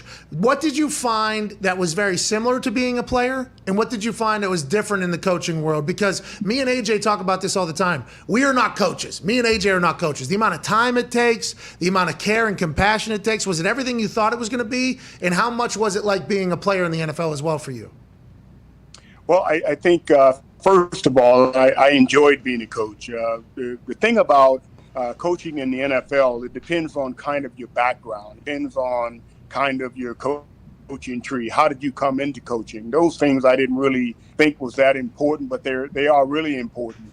I think coaches' acceptance of another coach that maybe played in the game and maybe had some success in the game. You will hear something that says, a great coach, a great player can't be a great coach. And to me, that that really doesn't make a lot of sense because they put it on, well, if you're a great player, then you're going to come to the game and you're going to have that same high intensity and the same expectation of your players. Well, what great coach does not? And I just feel that that part of it, I would like to see more players that played in the game become more coaches because it would keep it true to the game. And ambassadors that play the game that become coaches, I really think they keep the roots of what football really is in the game. Coach, the further you get that, it's be a problem. Coach, we're going to have to call you back to get a better connection. It's on our end, not on your end. I can't wait to continue this conversation in like a minute or so. Players becoming coaches, you got to be committed, though. He's talking about the entire process of becoming a head coach, by the way, it sounds like. Because remember, this is not just the only player that has said the process of going from player to coach is almost impossible because the paycheck goes 1/50th. You start getting coffees. You're doing this whole thing. You're there all day, all night, and then you got to work your way up and earn your stripes again, which, by the way, might be a necessity to have success in this whole thing. I get it. But I think that is the biggest problem. That's why we knew we weren't coaches, AJ. Yeah, I mean, it's true. Like, usually it's a long path to get to become a head coach even if you were a great player like Mike Singletary was. So I'm sure it's tough. Coaching is miserable. I don't know how anybody does it. I don't know well, you got to, if you are an assistant, you got to be coaching for the right guy. Like, and I've talked to coaches, it makes a big difference who your head coach is, like how your schedule is, how your day goes, I feel like. Yeah, because they control everything. Joining us again, ladies and gentlemen, absolute stud coach Mike Singletary. Yeah. Hey, that was our end, not your end. That's on. We were just talking there a little bit of follow-up conversation about players becoming coaches and the entire process. And you were talking about, keeping the roots of the game, the players in there, keeping the community tight. How come you don't think more players coach? Is it because the road and the grind is so incredibly difficult? And what was your experience going from player to coach? I don't think I remember it or did enough research, so I 100% apologize for that. Well, going from a player to a coach, for me, it was, I loved it because I knew that I had to take it back to the very beginning for me and do my research and really understand, cover 1, cover 2, cover 3, what that meant. And then you had to talk in a coach's vernacular. So it was tough at the beginning, but the more I learned about it, just like I learned about the linebacker position, I just went back to the ground roots of the defense and the offense and special teams and just really learned everything that I could and tried to bring that back to the game. You're a motivational speaker now. I do believe you dabble in that a little bit. And obviously we've heard about you as a coach for the Niners. Were you like that as a player too? Were you the guy always calling things up? And at what stage of life did you decide, like, hey, if nobody else is going to speak up, I will be that guy? It happened at 12 years old. When I started playing football, it was at that time, my mom always taught me, son, if you have something to say, you got to say it. And, if it's just make sure that it's the right timing. And sometimes it's not a right timing, but if there's something that's in your heart and you think it's the right thing, then you got to say it. How often do you get asked about Vernon and, that entire thing? Because that is obvious. That was projected nationally. That was talked about by everybody, everywhere. I think we've talked to Vernon about it, and he talked about how, like, a pivotal moment in his life almost, he felt like, and how he kind of changed. And now, obviously, he's having massive success after an incredibly successful NFL career from that entire point. But you could probably get talked about that a lot. Because as an ex-player, everybody would assume, like, okay, going to be a player's coach. Maybe, not this type of situation. I think that's why it maybe even blew up even bigger. At that moment, at that time, you're just thinking about him as the human, not just as a football player and what he needs to hear as opposed to what he wants to hear. And is that how you always were? Absolutely. I think that as a coach, one of the first responsibilities is to always look at your players and particularly those players on the team that you feel that can do better than what they are, and try and find that button, trying to find out what it is that will help that player become the player that they need to be. Not only that, but if you see leadership in them, also try to bring that out of them and try to help them get to the next level in life. Feels like Vernon did that, and he appreciated you for it. Coach, magical moments there. Let's take it back to your playing days. Chicago, the Bears. Two different coaches on that team, right? Is that over-dramatized or not? Is that real? Is that 100% real from inside? Is that it's 110% real. Absolutely. How does that happen? As a guy who's a head coach now, could you imagine if that was actually taking place on your team? That's wild you guys had as much success as you did with that happening.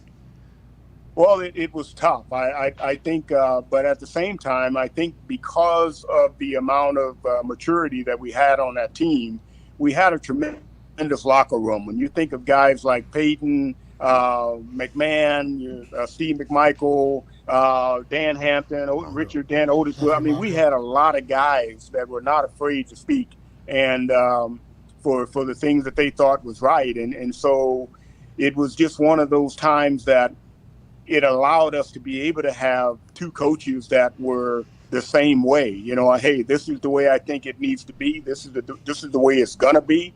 And how about you mind your business, I mind mine, and let's go. And you won a Super Bowl. It was. Yeah, and it worked. So I guess that's a winning combination there. You got the marketing too coming out of that team. Yeah. I mean, you guys were a big deal long before like social media and viral and everything was even feasible. You guys were doing that and winning and having success. The drama behind the scenes had to be awesome between those two. Ditka and Buddy. That had to be fantastic. Go ahead, Ty. Coach, how difficult was it when you first started coaching or later on when you're coaching a guy and obviously you're a Hall of Famer and you know that a guy maybe doesn't have anywhere near the amount of skill you have? Like, how difficult is that knowing what you could do in that role, but knowing that the guy that you're coaching is never going to be able to be the type of player that you were? I think the biggest thing about that is first of all, because of the ability that I had and being able to look at other guys that I played with, you have a sense of what a guy can and cannot do.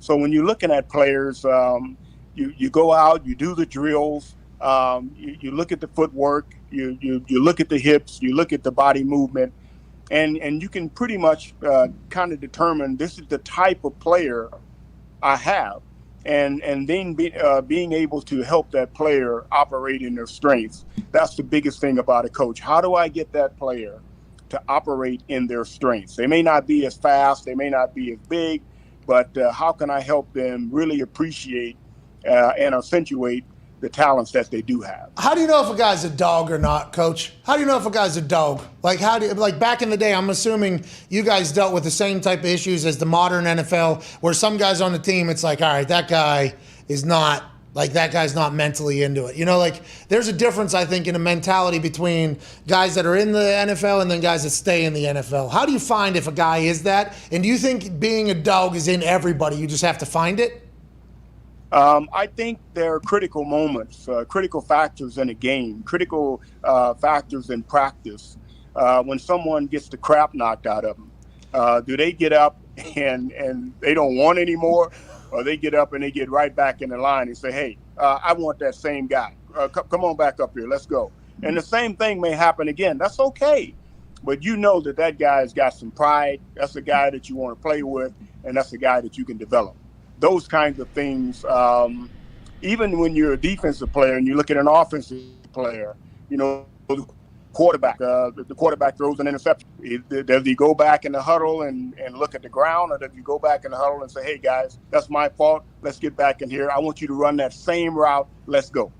That's the kind of thing that you know that you got a player. If someone doesn't have that, I'm wondering that in kids. I have 4 young kids, and I'm always around young sports. If someone doesn't have like that killer instinct or that you know, just drive to continue to get back up, can you coach it into them, or can they develop that? You know what? That's one of those things where that's where that thin line is, where you have to try and pull them out and pull them to the side. A great example is someone like Vernon Davis. When you say, you would look at him in practice and say, you know what, this guy's a dog. But at the end of the day, you know, he's always fighting. He's always got to have the last word. You say, wait a minute, there's something here. But it became that moment when he had an opportunity to say, you know what, coach, that was your fault. You shouldn't have hollered at me like that. You shouldn't have did me like that. You shouldn't have. And so, but instead he came in and said, hey, coach, you know what? I was wrong. And I apologize. My grandmother said, you were exactly right. And you know what? Help me become the player that I need to be. What do I need to do? And I said, Vernon, you need to catch 100 balls in the morning, 100 balls at before practice, 100 balls after practice.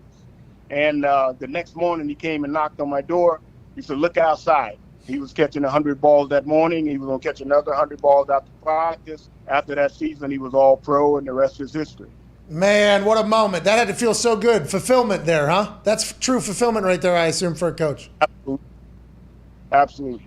What are you up to these days, Coach? What do you got going on? You seem to be in good shape still. Are you a Peloton? You on the Peloton all day, every day? I got all kind of stuff. But, you know, as you get older, you get everything you can to try and help you stay in the shape that you need to be in. But really primarily right now working on our 501c3, which is changing our perspective. And it's all about helping the gap that we have in our country. How do we close that gap? And for me, the gap is education and health and mental wellness. I think that when you look at our schools, we have a couple of partners. Schmoop is one of those partners that we have that's doing a great job. They have great curriculum that's engaging for the kids. They have test prep, and those programs really go a long ways toward supporting the teachers and supporting the students. On the other side of that, we have another partner. It's called Pulse for Pulse, and Pulse for Pulse really helps the lower socioeconomic communities understand where they are health-wise, not kind of what they have today, but where they are health-wise, and be able to tell them, if you continue to do this, this is what you're going to have. You're going to be a diabetic. You're going to be a person that's going to be very sick. So those are two things that we have, two programs that are kind of the foundation of what we do, and we continue to move forward with that. Hell yeah. Yeah. Coach. Thank you, Coach. Diehard Chicago Bears fan. Thank you for doing that, by the way, making the world a better place, man. That's awesome. From Baylor Bear to Chicago Bear to saving the world. I mean, that is awesome news. Zito, big-time Chicago Bears fan. Can't wait to chat with you. Go ahead, Cuz. Hey, Coach. I just had a question. So, like, when we talked about having two coaches and two teams, basically, did you guys have any good, you and Walter Payton, any good stories with that on the practice field? Well, as far as Walter and I, Walter was a prankster, and I found that out pretty early on, and so that he and I could be friends. I told him, I said, Walter, you know what? I'm not very good at responding to those, so I'd appreciate it if you don't do that to me. I don't play these games. I don't play these games. Water balloons and all that kind of stuff. You just always had to watch yourself when you were around Walter. Had a lot of fun, kept it fun in the locker room. So, okay. But I think amongst when we got back in the locker room, we were a team. We had fun together. We talked. Whether it was me and McMahon, whether it was me and Walter, Dent, Otis, Hampton, it was an interesting locker room. And one of the things that I tell people, and people say all the time, man, that team had so many great athletes. And I said, no, they didn't. We really didn't have, a lot of tremendous talent. We didn't. We had guys that hated to lose. We had guys that held each other accountable. If you didn't do your job, and I tell people this all the time, Hampton and I really didn't get along very well when I was playing. We didn't really become friends until after I finished my career.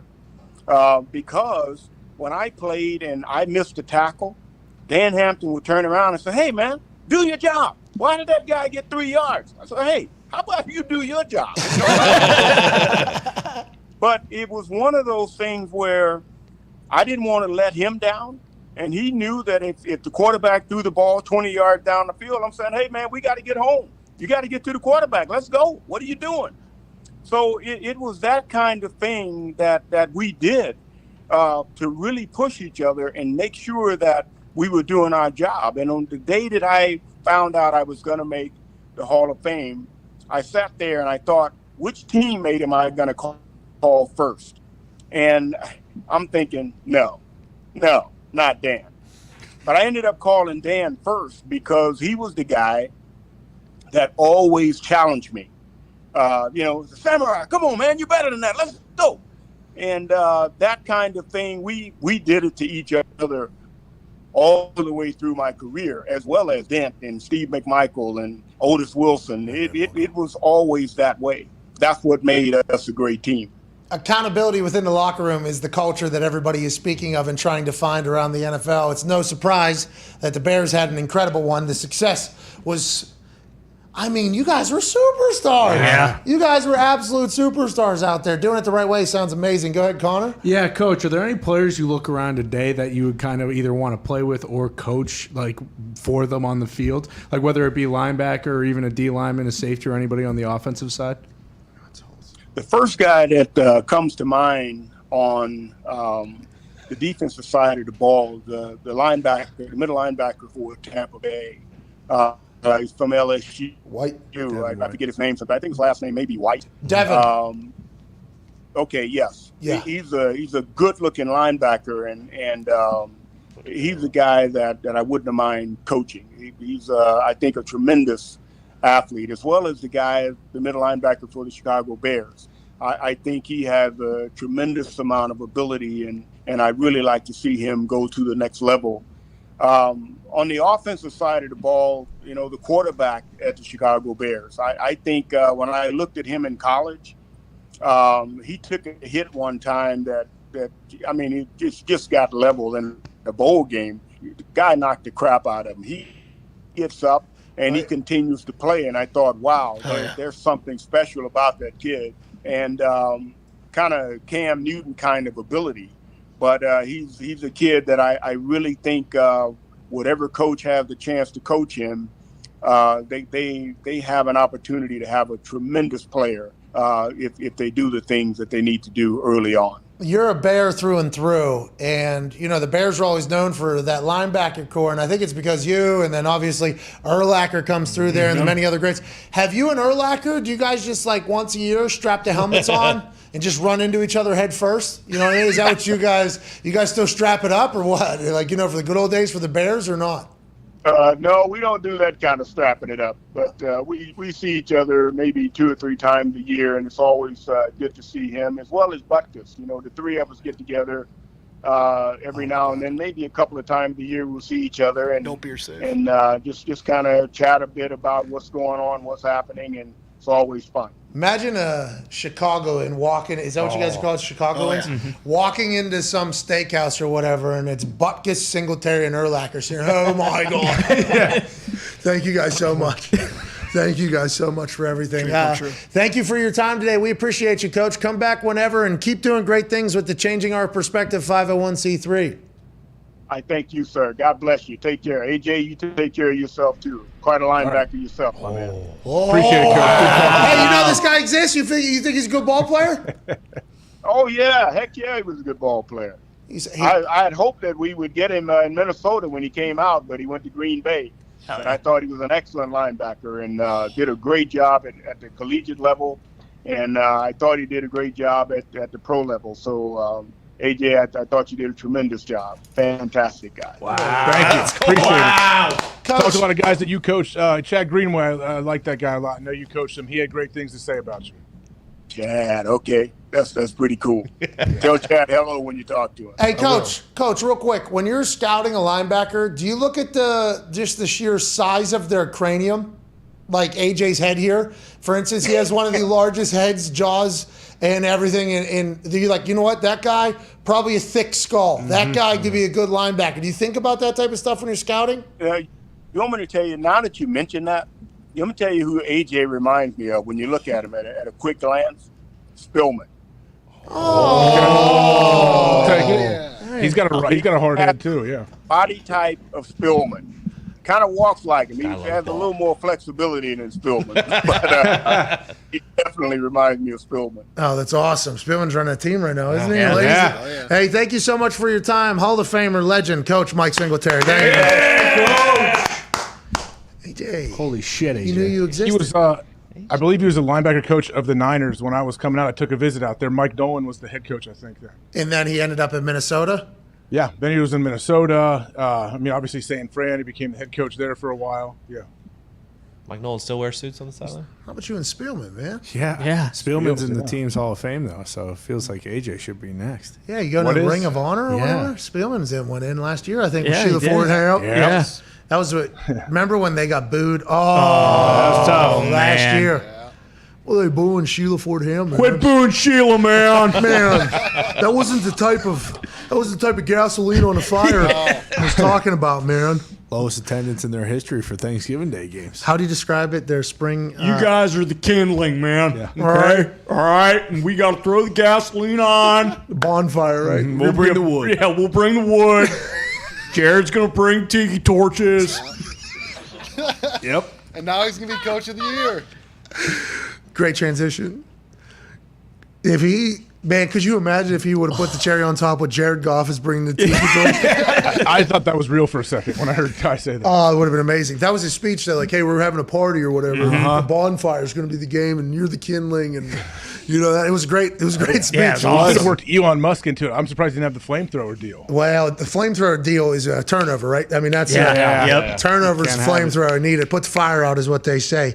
But good transition there by Foxy about the Detroit Lions. Not only does AJ look like the director of culture up there, both in the face and the body type and the way he walks. Also, MCDC now, odds are moving heavily in his favor to win Coach of the fucking year. Yep. Bettors are high on Dan Campbell for Coach of the Year. Pro Football Talk's Mike Florio reported that, and then we looked into it. That's a very real thing. I asked Foxy why. Foxy says, well, people must think that we're this year's Bengals. Bengals go from winning 4 games to losing in the Super Bowl. Now, Joe Burrow gets hurt halfway through that year, so we don't even really see what their team could be like with an absolute superstar quarterback for the Bengals. So I believe they might be an anomaly, but if the Lions are the next team that's going to go, what a time to be a Lions fan. And we have Hard Knocks, so people are going to see us. We're kind of America's sweetheart right now. Eddie, but what does that mean? Who cares? What does Coach of the Year mean? Don't you care more about like what their record is or how many playoff games they win? I'm assuming if he's Coach of the Year, that means we're making the playoffs and potentially winning a playoff game for the first time in my life. They got to win at least one, right? They got to win at least one playoff game for him to get Coach of the Year. I'm guessing. They win 5 games. I think we're all going to be pretty impressed. Vrabel was. They go 6-11. Yeah, I legit think if they win 7 games, he might be Coach of the Year. He won how many games in Detroit? 7. 7 fucking shit. That's fucking right. Is he on the ballot? Write him in. Unanimous.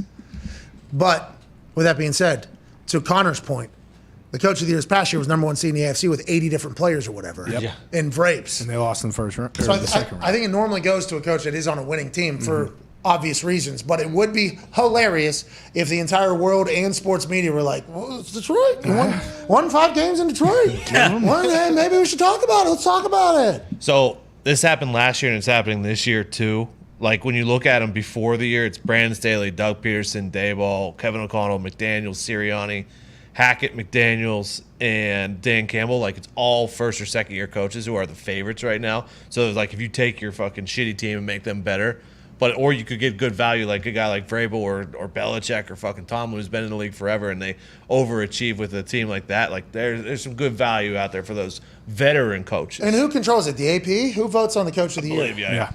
They're not going to vote Belichick in, are they? Never. Belichick never is up for Coach of the Year. Tomlin should be a good bet, I think. Yep. Any of these AP voters fucking Pete Rosen right now? Oh. That's a good question. Something to think about. They're the ones holding Pete Rose out of the Hall of Fame or whatever because of it. And I wonder if they're the ones controlling who wins it, do they ever bet on it? Or no, they're not allowed to bet on it? If that's the thing that I don't like about chosen things being bet on. Like I thought you couldn't bet on these things a lot of times because they can't easily mess with it. How many voters are there? 50, right? I don't know. I know nothing about it. I honestly know nothing about it. The first time I wasn't voted AP something when I thought I deserved it, I'm like, fuck them forever. Fuck them forever. Okay, I don't know who's voting on it. Oh, somebody doesn't even know what a pun is. Okay, cool. I don't care about that ever again. But the all pros are the only thing that matter. Well, maybe in every other position when they know the game, they don't have a clue what the fuck I'm trying to do, so I'm not going to value their vote. Now, if I would have won it that year, probably a much different story. Big time AP I guy. probably love it. I probably love the AP. I'm probably a big fan of it. But the people that are voting, like we have to judge the people doing the judging, I think, on a lot of cases. Who is voting on Coach of the Year? There is 50, and it's all writers and stuff like that. A lot of the names we know on there. A lot of, like, So just the majority wins it, right? Whoever, like 25 or more? How's it, or not even? No, it's probably whoever gets the most. Yeah, they go first place, second place, third place. You don't even have to have a votes. certain percentage. Okay. Yeah, it's points, right? From Yeah. where you're slotted in the vote. Like Stableford. And you're able to bet on that. Mm-hmm. Do coaches get big pay bumps for this in their contract? I had a $250,000 escalator for Pro Bowl that I immediately regretted the first year I realized how it all went. I'm like, I got to win over the vote of my peers, fans, and writers. And then maybe I'll get that money. Do coaches care about this award, about winning this? I don't know. Ask Ray. Why don't you text him?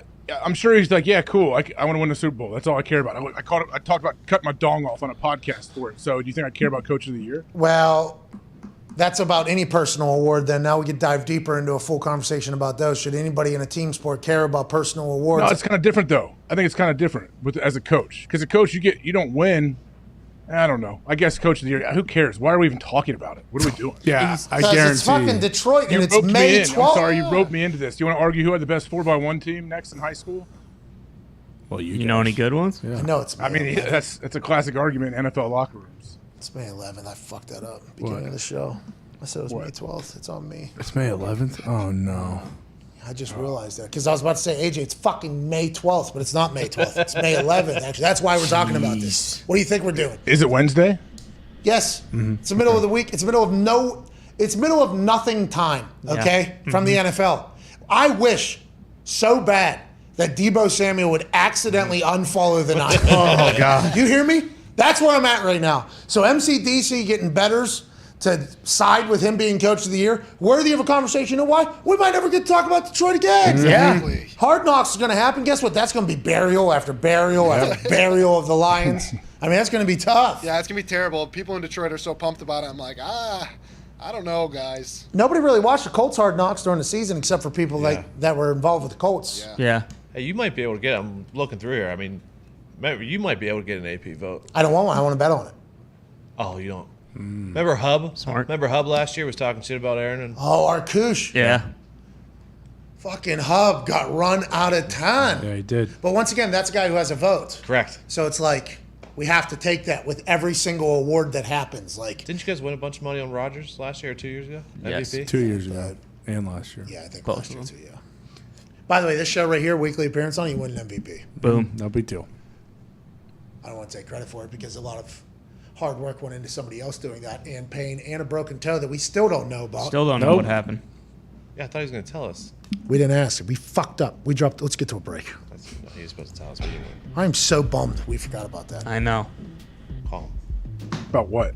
him. Tell. We didn't ask him about his fucking toe. We asked him a million times. He never told us. No, he said next time I'm on. The next time he was on was the draft spectacular. We didn't ask. How many times did he say next time, though? Yeah, he did say Are he you was calling him gonna a liar? announce- Wow, was he misleading? No, I'm saying he was never going to say that. This immunized son of a bitch. Jeez. And why the secrecy around it, too? That's what makes it feel like it's a bigger deal. No, it's we just assume that it gets more and more hilarious each time, and it's probably real. He had to get up, take a piss in the middle of the night, stoved his toe. Big time. Had to be right on the table or something. Yep. And he was already going through the whole COVID thing, so he didn't want to, say, well, actually, the COVID not even an issue. I broke my fucking toe while I wasn't allowed to be at practice because I'm never at my house actually, and I didn't even know a table was there while I was trying to piss. It was in my movie theater. You know how many times I've been in my movie theater? None. I'm never in there. I was forced to go in there because I wasn't allowed to be at the building for 10 days. I was in all the tabloids of all the politics around the world. In my movie theater for the first time ever. I have to go piss in the middle. You ever seen Sun Tzu Art of War, the cinema? Yeah. I was in the middle of that. I had to go piss. I run into a table, break my fucking toe. Now I got to deal with that for the next 7 months. I got to go to LA for a fucking specialty doctor for my toe. You guys want to talk about COVID? My fucking toe is a real problem, and it's all because of COVID, so he's not going to tell anybody. I think that's what happened. I mean, I would imagine you're spot on. That's exactly how it went.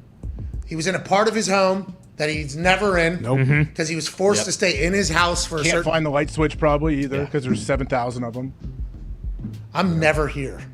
Wait, let me go. I'm going to experience my Is house. this still part of my... He probably didn't even know it was still a part of his house. Did I this a neighbor? attach to another house? Holy shit. This is nice. Did I know this was... Calls the realtor.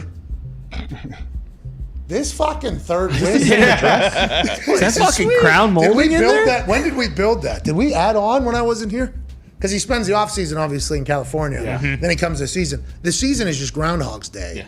You know, boom, boom, boom, boom, boom. So I assume weekends and there's some parties and hangouts that happens. But him being forced to be in that house for that amount of time because of COVID, he probably learned about his house more in that time than he had ever had.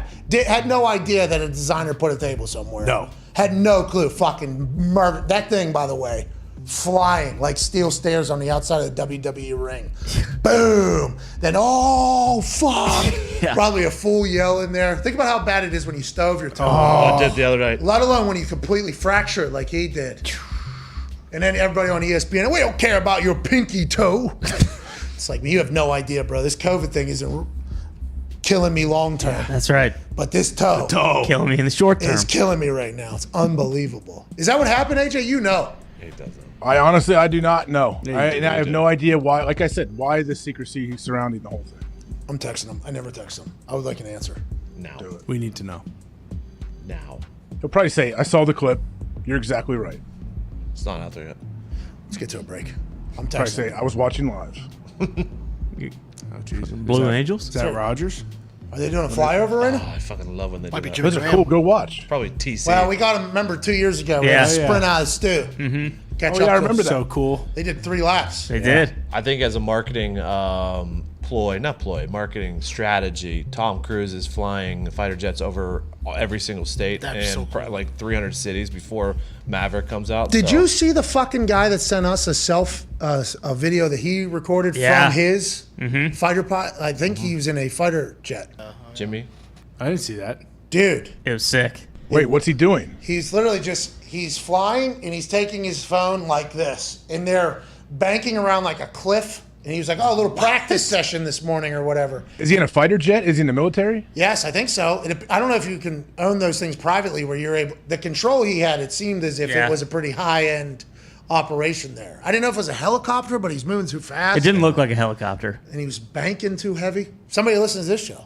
Tom Cruise out there, actually. Let's go. Yeah. Shout out. Hey, good luck out there. Yeah, good luck. Fly safe. We thought dogfighting was done. It is not. No. Dogfighting very real still. Yeah, out we there. saw the guy in Ukraine, right?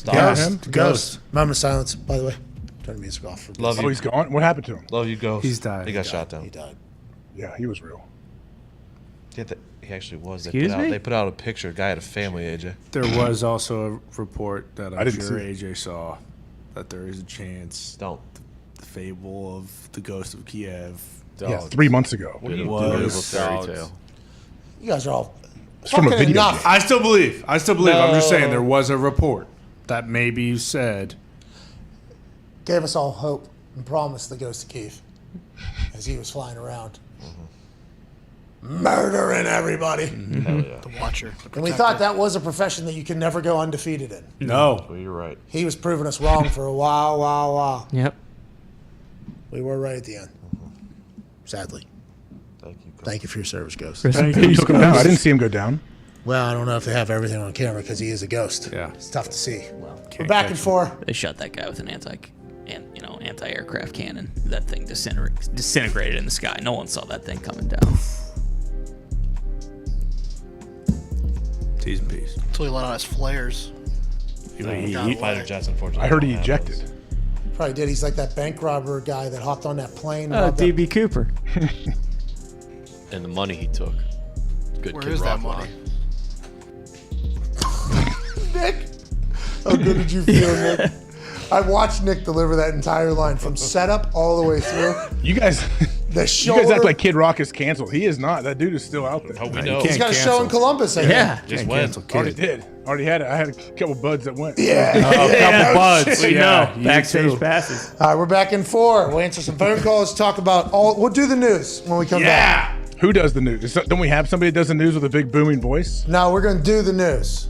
Oh, I thought you had like somebody, a news person. I'm sorry. Well, maybe. I don't know, but we're going to do the news. Like, this has been something I have chatted about for months, maybe years at this point, because we don't really prep enough. So we're just going to have Foxy bounce around the internet and do the news. Just put it up on the screen and we'll talk about it. Let's do the news.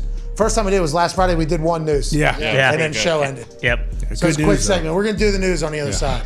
We're going to hit everything that needs to be talked about in the sports world. 11 NFL games have been announced. Let's chat about it. How about the NCAA able to go back 10 months and fuck over everybody? Uh-oh. There's a lot more of that, in 4 minutes. We'll see you then.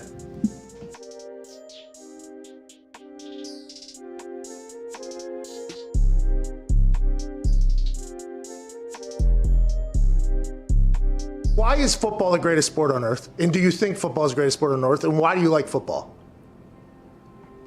That's a really deep question there, Pat. I know. I think I can get a good answer out of you, though. Like, I think you'd be able to talk about it in a way that I think a lot of people haven't, because you've been at the pinnacle of it for so damn long and inside of it, and your brain is a pretty fantastic one. We've learned here over the last few weeks, obviously. Last few weeks, that's it. That's all the time we've learned that. I think it's the greatest sport in the world for one main reason. It is a true team sport where it is damn near impossible for one person to dominate an entire game. If you look at other team sports, basketball with 5 guys on the court, I think you've seen multiple players over the years. Maybe one player, maybe 1 or 2 players on a squad be able to dominate and win championships. Baseball, you can have a dominant pitcher and win championships. Soccer, you can have a dominant forward and or goalie. That seems to be a little more of a team sport, but you don't have 11 players engaged at the same time on every play. It is truly a sport reliant on every player on the field to do their job in order to be successful. And I think that's why at times, certain star players can get maybe too much credit and maybe too much blame on the flip side, because it does take so many players at the same time in 3 phases to win football games. And I think that's the beauty and the draw of our sport, is that something new happens all the time, because you are literally dealing with 11 humans on the field at one time who all have lives outside of football, and there's distractions, there's a reliance on coaching, there's a reliance on preparation, there's a reliance on diet and performance. I just think there's so many facets to it that you see something new every single week, and I think that's the beauty in our game. When it comes to the love that I have for it, it's rooted, and I think like any player who's played for a long time, the love is not just about our sport, it's about competition. And I think there's nothing in the world for me that fills that need and that hole I have like competition. I think if players who play for a long time at a high level, you have that need to be satiated competitively, and it's a love of going out there and going against guys and being in an environment where you know that nothing is guaranteed. And that's why at times I've taken umbrage to people saying that it's easy, because it's not easy. It's never easy. And I think that's the beauty in our game, is that you see things new every single week. It's never easy. And your only thing you're guaranteed is the ability to compete. I love that aspect of it. I love competing. I love going out there and harnessing the fear of failure, where I think so many people who maybe don't love football as much, the root of that is a deep fear of failure, that you might go out there and your best might not be good enough, and that's not okay with you.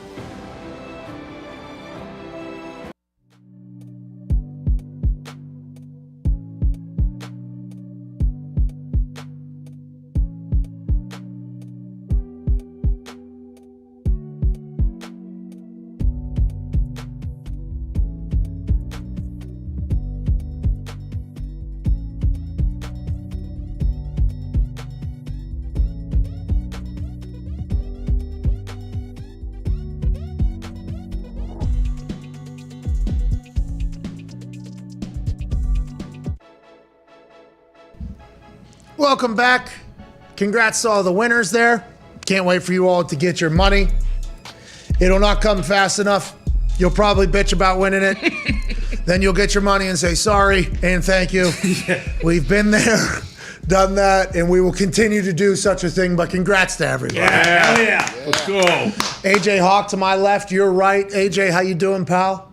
Doing great. Cannot wait for this news segment. Well, All right, let's do it, I guess. Talks the Table's here. Tone Diggs is here. What, we already canceled it or during the break or what? I don't know. I mean, we only got 4 minutes. I mean, we're only going to hit one thing here. Pushed. You know what I mean? It's just this show is so despicable. So fucking bad. I can't Well, take what was the first topic? Can someone tell me what the first title was or the first thing? Let's do the news. Let's do a block of the news. Here's the 11 anticipated games of the 2022 NFL season. Obviously, Denver and Los Angeles Rams will take place on Christmas fucking Day. Oh, yeah. Week 11, Arizona versus San Francisco. I believe that's happening in Mexico. Seattle versus Tampa Bay happening in Munich. Week 10. Also, Week 10, I believe, is Packers Cowboys. Yes. Correct, from Lambeau. That was broken just yesterday. Leaks are out everywhere, some real, some fake. Week 8, Jacksonville at Denver and London. Hey, all right. Get Russell Wilson over there in London time. Let's go ahead and do that. Got Russell Wilson on Christmas.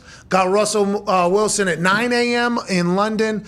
We got Aaron Rodgers in Green Bay taking on the Giants in Week 5 in London town. Minnesota, New Orleans, Week 4 in London. Minnesota, Philadelphia, Week 2 as a doubleheader alongside Tennessee at Buffalo on Monday night. One will start at 7:15. The other will start at like 8:30 or something like that. Yep. Trying to kickstart the other game on ABC or on ESPN at halftime on the other one, because when they used to stack them back to back, ain't nobody watching the fucking late game. No. And Week 2, the Chargers will take on the Kansas City Chiefs in Thursday night football debut of Amazon Sports. Hell yeah. Can't wait. AJ, your thoughts on this entire announcement and the news that have broke? Thanksgiving night, Bills at Ravens. That'll be electrifying via Jack Settleman. There's a lot of good games to look forward to.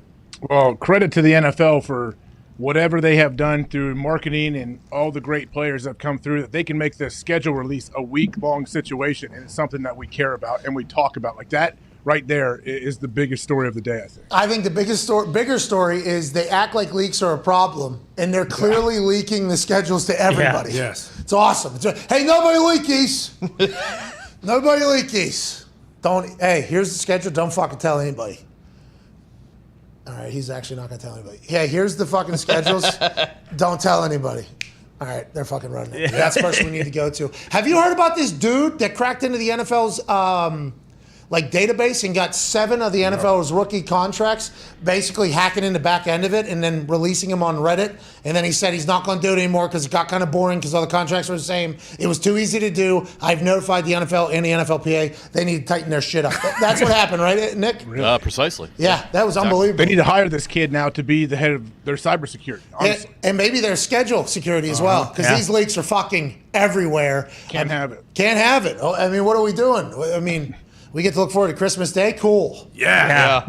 Cool. Santa. Big Mike going back to Lambeau is going to be cool. I think Big Mike will be emotional. I really do. You think he'll cry? I mean, not like openly. I'm sure he will. It's special to him. It really is. I think it'll be cool. There's McCarthy Lane there, isn't there? Yeah. You won a Super Bowl as a head coach. Yeah, you yeah? get a street named after you. Wow. I think there's a good curling. Green Bay curling is on McCarthy Lane, I believe. Oh.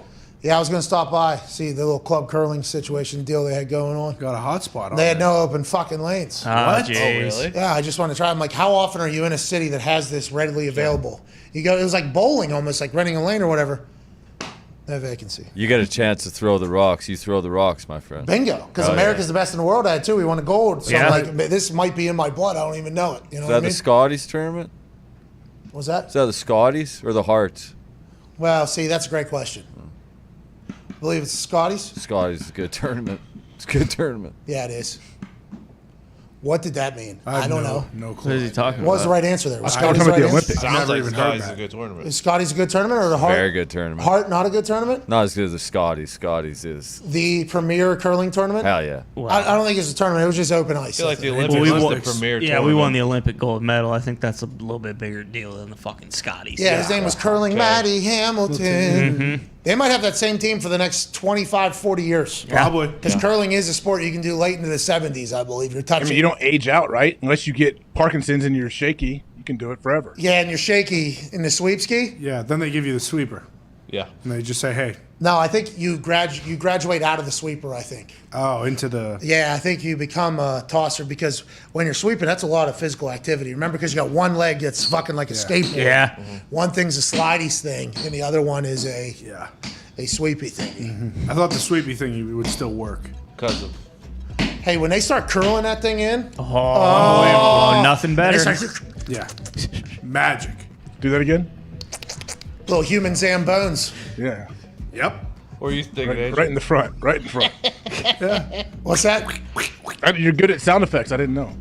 The human Zambones. Yes, I'm fucking good at because I watched diligently. And I tried to do it in Green Bay, back to our point, on McCarthy Lane. He's going to be emotional. He will be. Will Dak Prescott and the boys go into Lambeau and say, this one's for Big Mike? Or will Aaron do his damn thing against Mike like I thought so? Welcome back home. Wow. What a storyline. That's why they're leaking the schedule. That's why the sports world is always alive, because there's always really good shit to talk about. More of that on the other side. And Justin Thomas. That was a good one. Tease the guest. Yeah. Got it. Really good. What time? He's early, 2:05, I think. He's got the second best odds for the tournament this weekend. Let's go. Here we go, JT. Scotty Scheffler's number 1.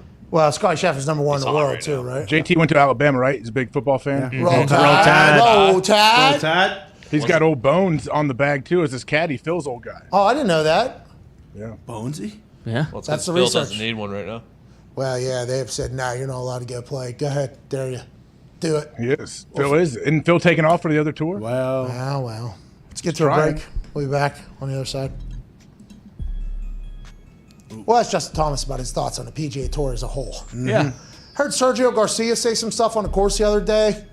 You know, Phil, He's out here, obviously. yeah. Phil's done what he's... JT, what are your thoughts on the PGA Tour? Huh? What would you change to make it much better? Huh? You want to get banned or fined real quick? It's crazy. There's no other league, right? They're the only one. No. Yeah. Didn't his dad come up with that score where you get the bonus at the end of the year? Speed's dad is like a I apologize. statistician or something, like an accountant or something They like probably that. know each other. I'm going to ask about the golf community, though, for real. Because I was in Jordan Spieth's community there, I think, for a little bit. I got to experience it. If that was his whole entire life, I don't know how you remain a human. I don't know how you know what I mean? I don't know how you do it. Wonder if he's played the Tahoe course, too. Oh, yeah, some advice. Oh, yeah. I think he shoot about a 45 out there on that course. Is it that For easy real. of a course? No, it's definitely not easy, but anything is easy for pros, and it's not like super long by any means. Hey, what's especially with Marty the Fish thin air. tweeting me about? What's Marty Fish tweeting me about? What's he tweeting you? I mean, Marty Fish, didn't he? Was it last year he won? He's a stud. I thought Vinny Del Negro won last year. Oh, yeah. 2 years ago, Marty won. The main COVID year, Marty won. That's right. Marty's saying, like, come and get it or whatever. Say, hey, Mard. I like Marty. I put some dollars on him every year. You go to the little sports book there, and I tell him, hey, Marty, don't worry, I picked you to win. Bet on yourself? We can bet on the other golfers on who's going to win? Yeah, you can bet on yourself, too. Like, I think my odds are like 100,000 to 1 or something. That's not enough. Bet $1, win $1 million. That's got to get to 2, 3, 400,000 for my liking there. I don't know if any. By the way, I'm not trying to win this year. Okay. That's fine. Self-handicap. That's cool. Like Aaron, like that clip you run of Aaron, you're scared to fail. Okay, cool. No, I'm realistic. I'm using this is just a strictly information gathering mission. Okay.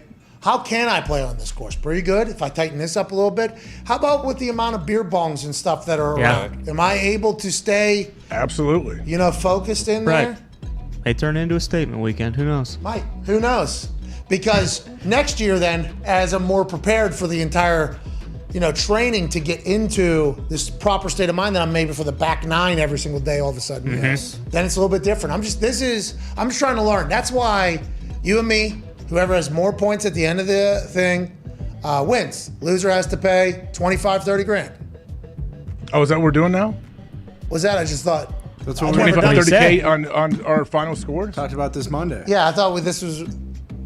Oh, we didn't talk about it, but you know what? I will not commit to anything here live on the air because I won't be bullied. But you know what? I feel pretty good about that. Oh, really? I did not know that. I've never even seen you play golf, but yeah. I plan on winning the tournament. 25. Okay, cool. So while you're still planning to win the tournament, I'm getting a big check with 125K. That's what I plan on taking on the 18th green. Well, then maybe you could even take a little check from me that says 25,000 or whatever. That'll be very nice. Okay, so let's do it. So let's do it. 25,000. Oh no, we're not. I'm not confirming any bet right now because I want to add to it. So I need some time. Well, yeah, then 25,000 to a charity as well. Yeah. Oh no. If you do it. Guy fucking hates charitable work. Make a bet, I dude. respect that. Bad guy. I'm saying I'm not adding another 25K onto it. I have other things I'd like to add. I'm fucking redoing my kitchen. I'm not giving 25K to a charity. Oh, thanks. Oh, I'm not going to lose the bet. I'm not worried about that. I'm just saying I think we can make it creative. Okay, this is awesome. So we're doing this. At least 25,000. Yes. For Who Beat Two at Tahoe. No I didn't points. say that, but yeah.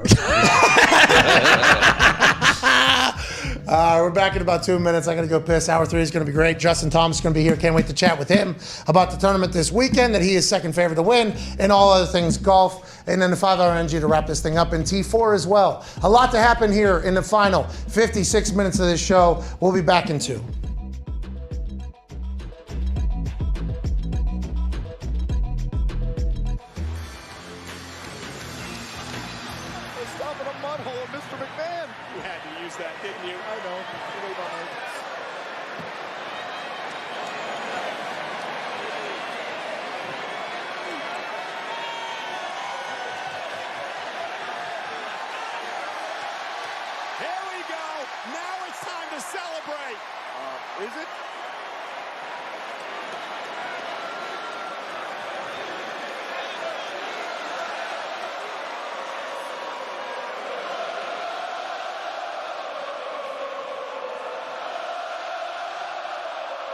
What a moment. Can you imagine?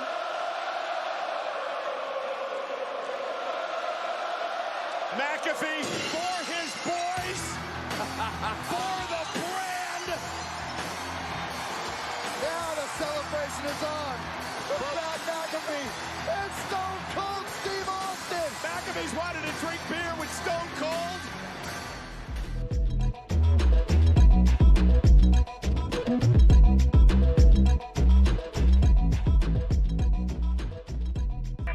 The Pat McAfee Show. There'll be no rules for our guests, for us, for the things we could talk about.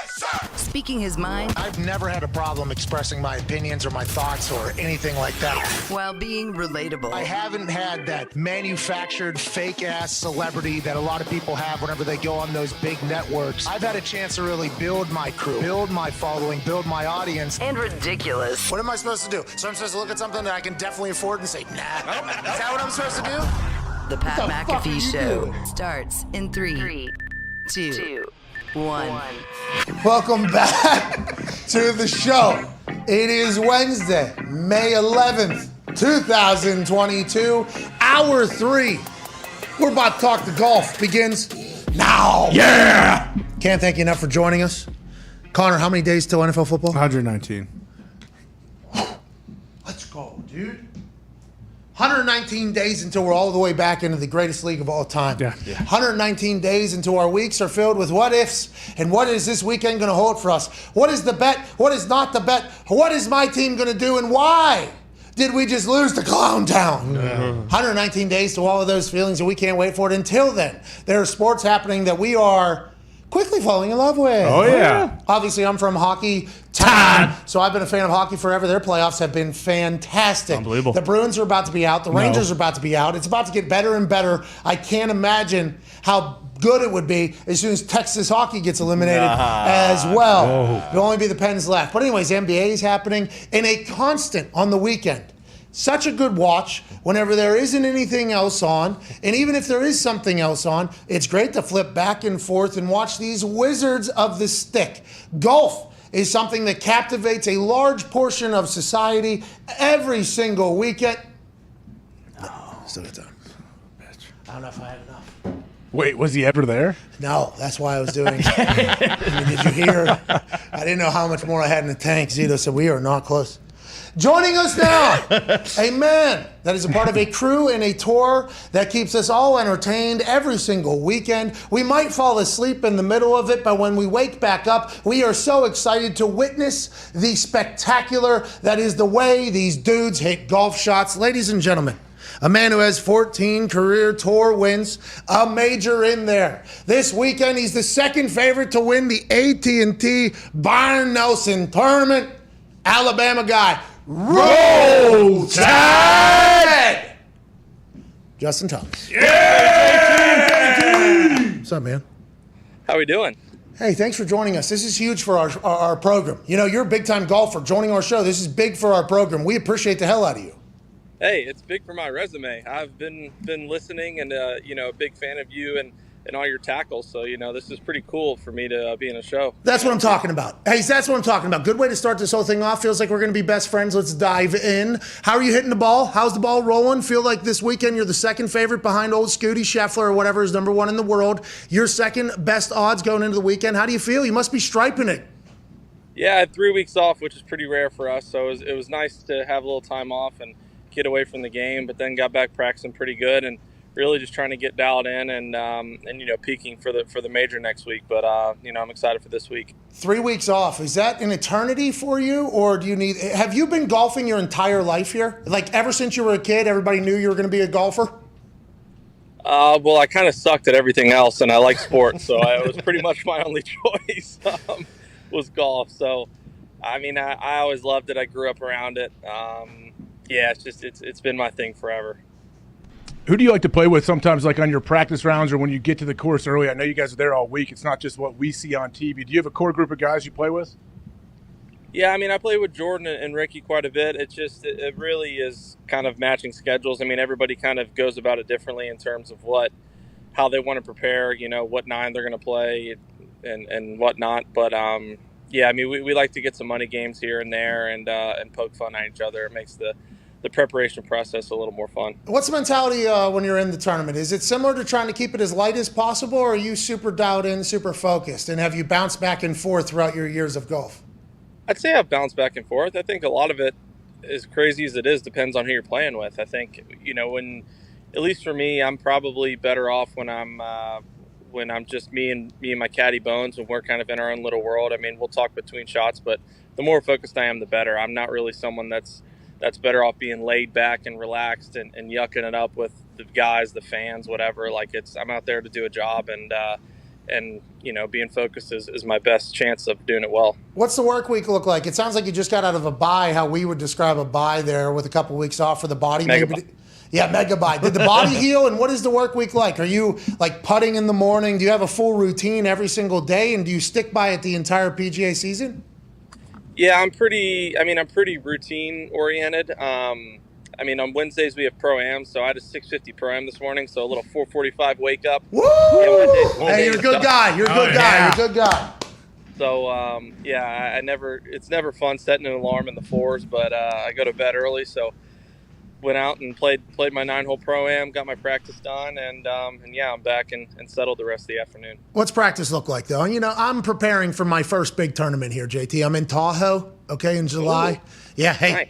Thank you. There's a bug almost flew right into my eyeball and my mouth. Studio is falling apart as we speak to you, Justin. Sorry about it. Trying to deal with the outside elements just like you have to do every single weekend here. I have a tournament coming up in Tahoe, and you have been, raised in the game. But you talk to ex-athletes that have teed off at Tahoe, that have been in the biggest stages. They say that tunnel, that crowd of people when you're on the tee box is the most nerve-wracking that they get. How often, do you have to train your mind? And is it something you just get past, you get over? Or is every single week in front of a large amount of people something you have to deal with?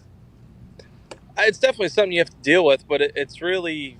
it's the same as if I, would have gone into your atmosphere, and your plan. It's like I wouldn't be comfortable. Like you're comfortable, but I'm not. And it's the same. I tell this to Pro-Am guys that play Pro-Ams with all the time, CEOs, CFOs, whatever. And they're like, I'm so nervous. I'm like, well, I take this the nicest way possible, but you're not supposed to be good. This is my job. I have to be good, and I should be comfortable. And if I had to go do what you did, first off, I'd be terrible at it. And second off, I'd be really uncomfortable. So that's a part of it is that, this is my job. This is what I've done. There's obviously times when you're nervous. That's good. You want to feel that. But, I practice and prepare enough to where hopefully it doesn't get the best of me kind of thing. Huh. Do you ever find you're in the middle of a competitive round Thursday, Friday, Saturday, Sunday, and some of your Pro-Am partners are in the crowd trying to get your attention from outside the ropes, and they're yelling? I wonder if that happens. I golfed with him yesterday. JT! How about that eagle? Yeah, that happens, unfortunately. Yeah, but they're all good people. They want you to tell their wife how good they are, probably? I never played this bad. It's like, well, you probably do. This course this weekend, you like it? And what courses around the entire tour do you feel like shape your game the most? What do you think is your favorite and style of course almost?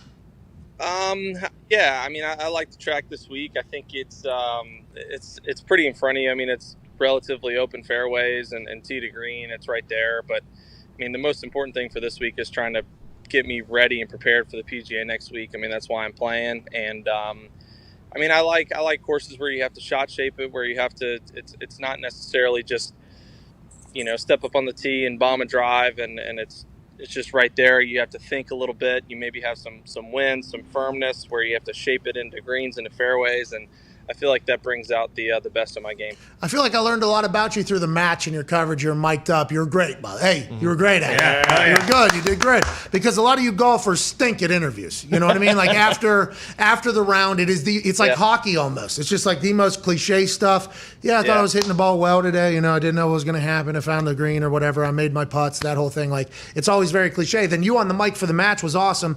Then I learned more and more about you. It's like, hey, this guy is like best friends with Tiger Woods. He went to Alabama, big sports guy, this whole thing. I feel like you were introduced to the world here in the last couple of years. Did you feel that? And how accurate are all the statements? Are you like Tiger Woods' best friend in this entire thing?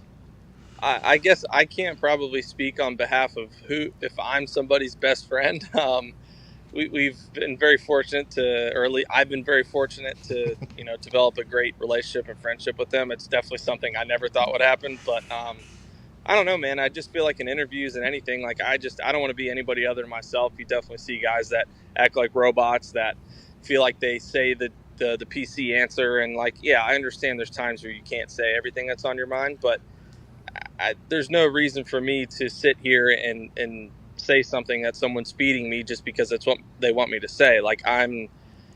Because then if I'm trying to grow my brand and get people to know who I am, they're not even getting to know me. You know what I'm saying? So it's like, I want to be me. Like, I'm a joking, sarcastic kind of person, and I'm not really scared to kind of poke fun at you or throw jabs. And I enjoy that. So it's just, I don't know. Yeah, it sounds like you're a human. Yeah. And that leads me to my next question. How have you remained a human, by the way? Because I got a chance to see you golf with him, Jordan Spieth. I think I got an Airbnb in Dallas whenever we were there for WrestleMania. I got an Airbnb in Dallas. I think it was in his neighborhood. The only reason why I know that is because like 4 of the neighbors told us whenever we were there that it was there. And it was right on a golf course. And there was just, it was Bentley, Maserati. Like, it was the nicest thing. And I'm like, he grew up here? Like, yeah, this is like his home course or whatever. And if you're incredible at golf, I assume all the other mega rich people are like, this kid's like our guy. Like, the whole process of going from like being talented kid at golf all the way to professional golf, I assume it's much like how a quarterback gets treated, but maybe even more so like the amount of pressure and the amount of expectation, but fake life almost, JT. I don't want to say like fake life, but it had to be very difficult to remain a normal human with how fucking good you have been at golf your entire life. Am I wrong in reading that or no? I mean, maybe I don't think it shouldn't be that hard, but then again, I think that's it. I don't know. It's just everybody's different. It's just like some people are. And for the record, I'm literally standing in Jordan's driveway right now, and I don't see any Bentleys or Monsters.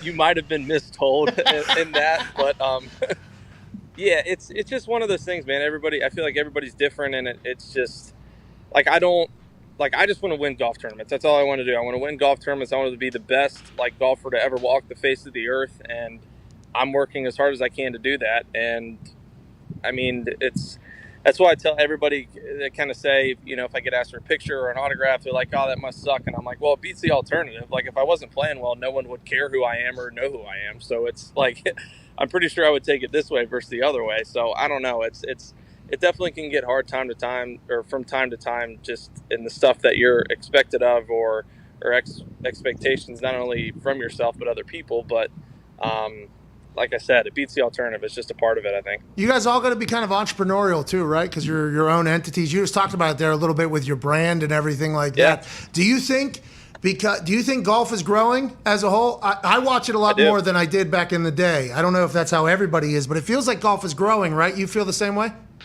I do, for sure. I mean, obviously would have much rather COVID had not happened, but for the sake of golf, I think it was great. I think it got people to, it was the only thing that was necessarily open, if you want to say, and people were kind of using that as an excuse and be like, wow, I actually do like golf. So I think golf benefited a lot from it. And I don't know, it's just getting a lot younger. It's getting, more fun. It's like, it's not like I feel like before or in past, it maybe wasn't a cool thing to do versus now.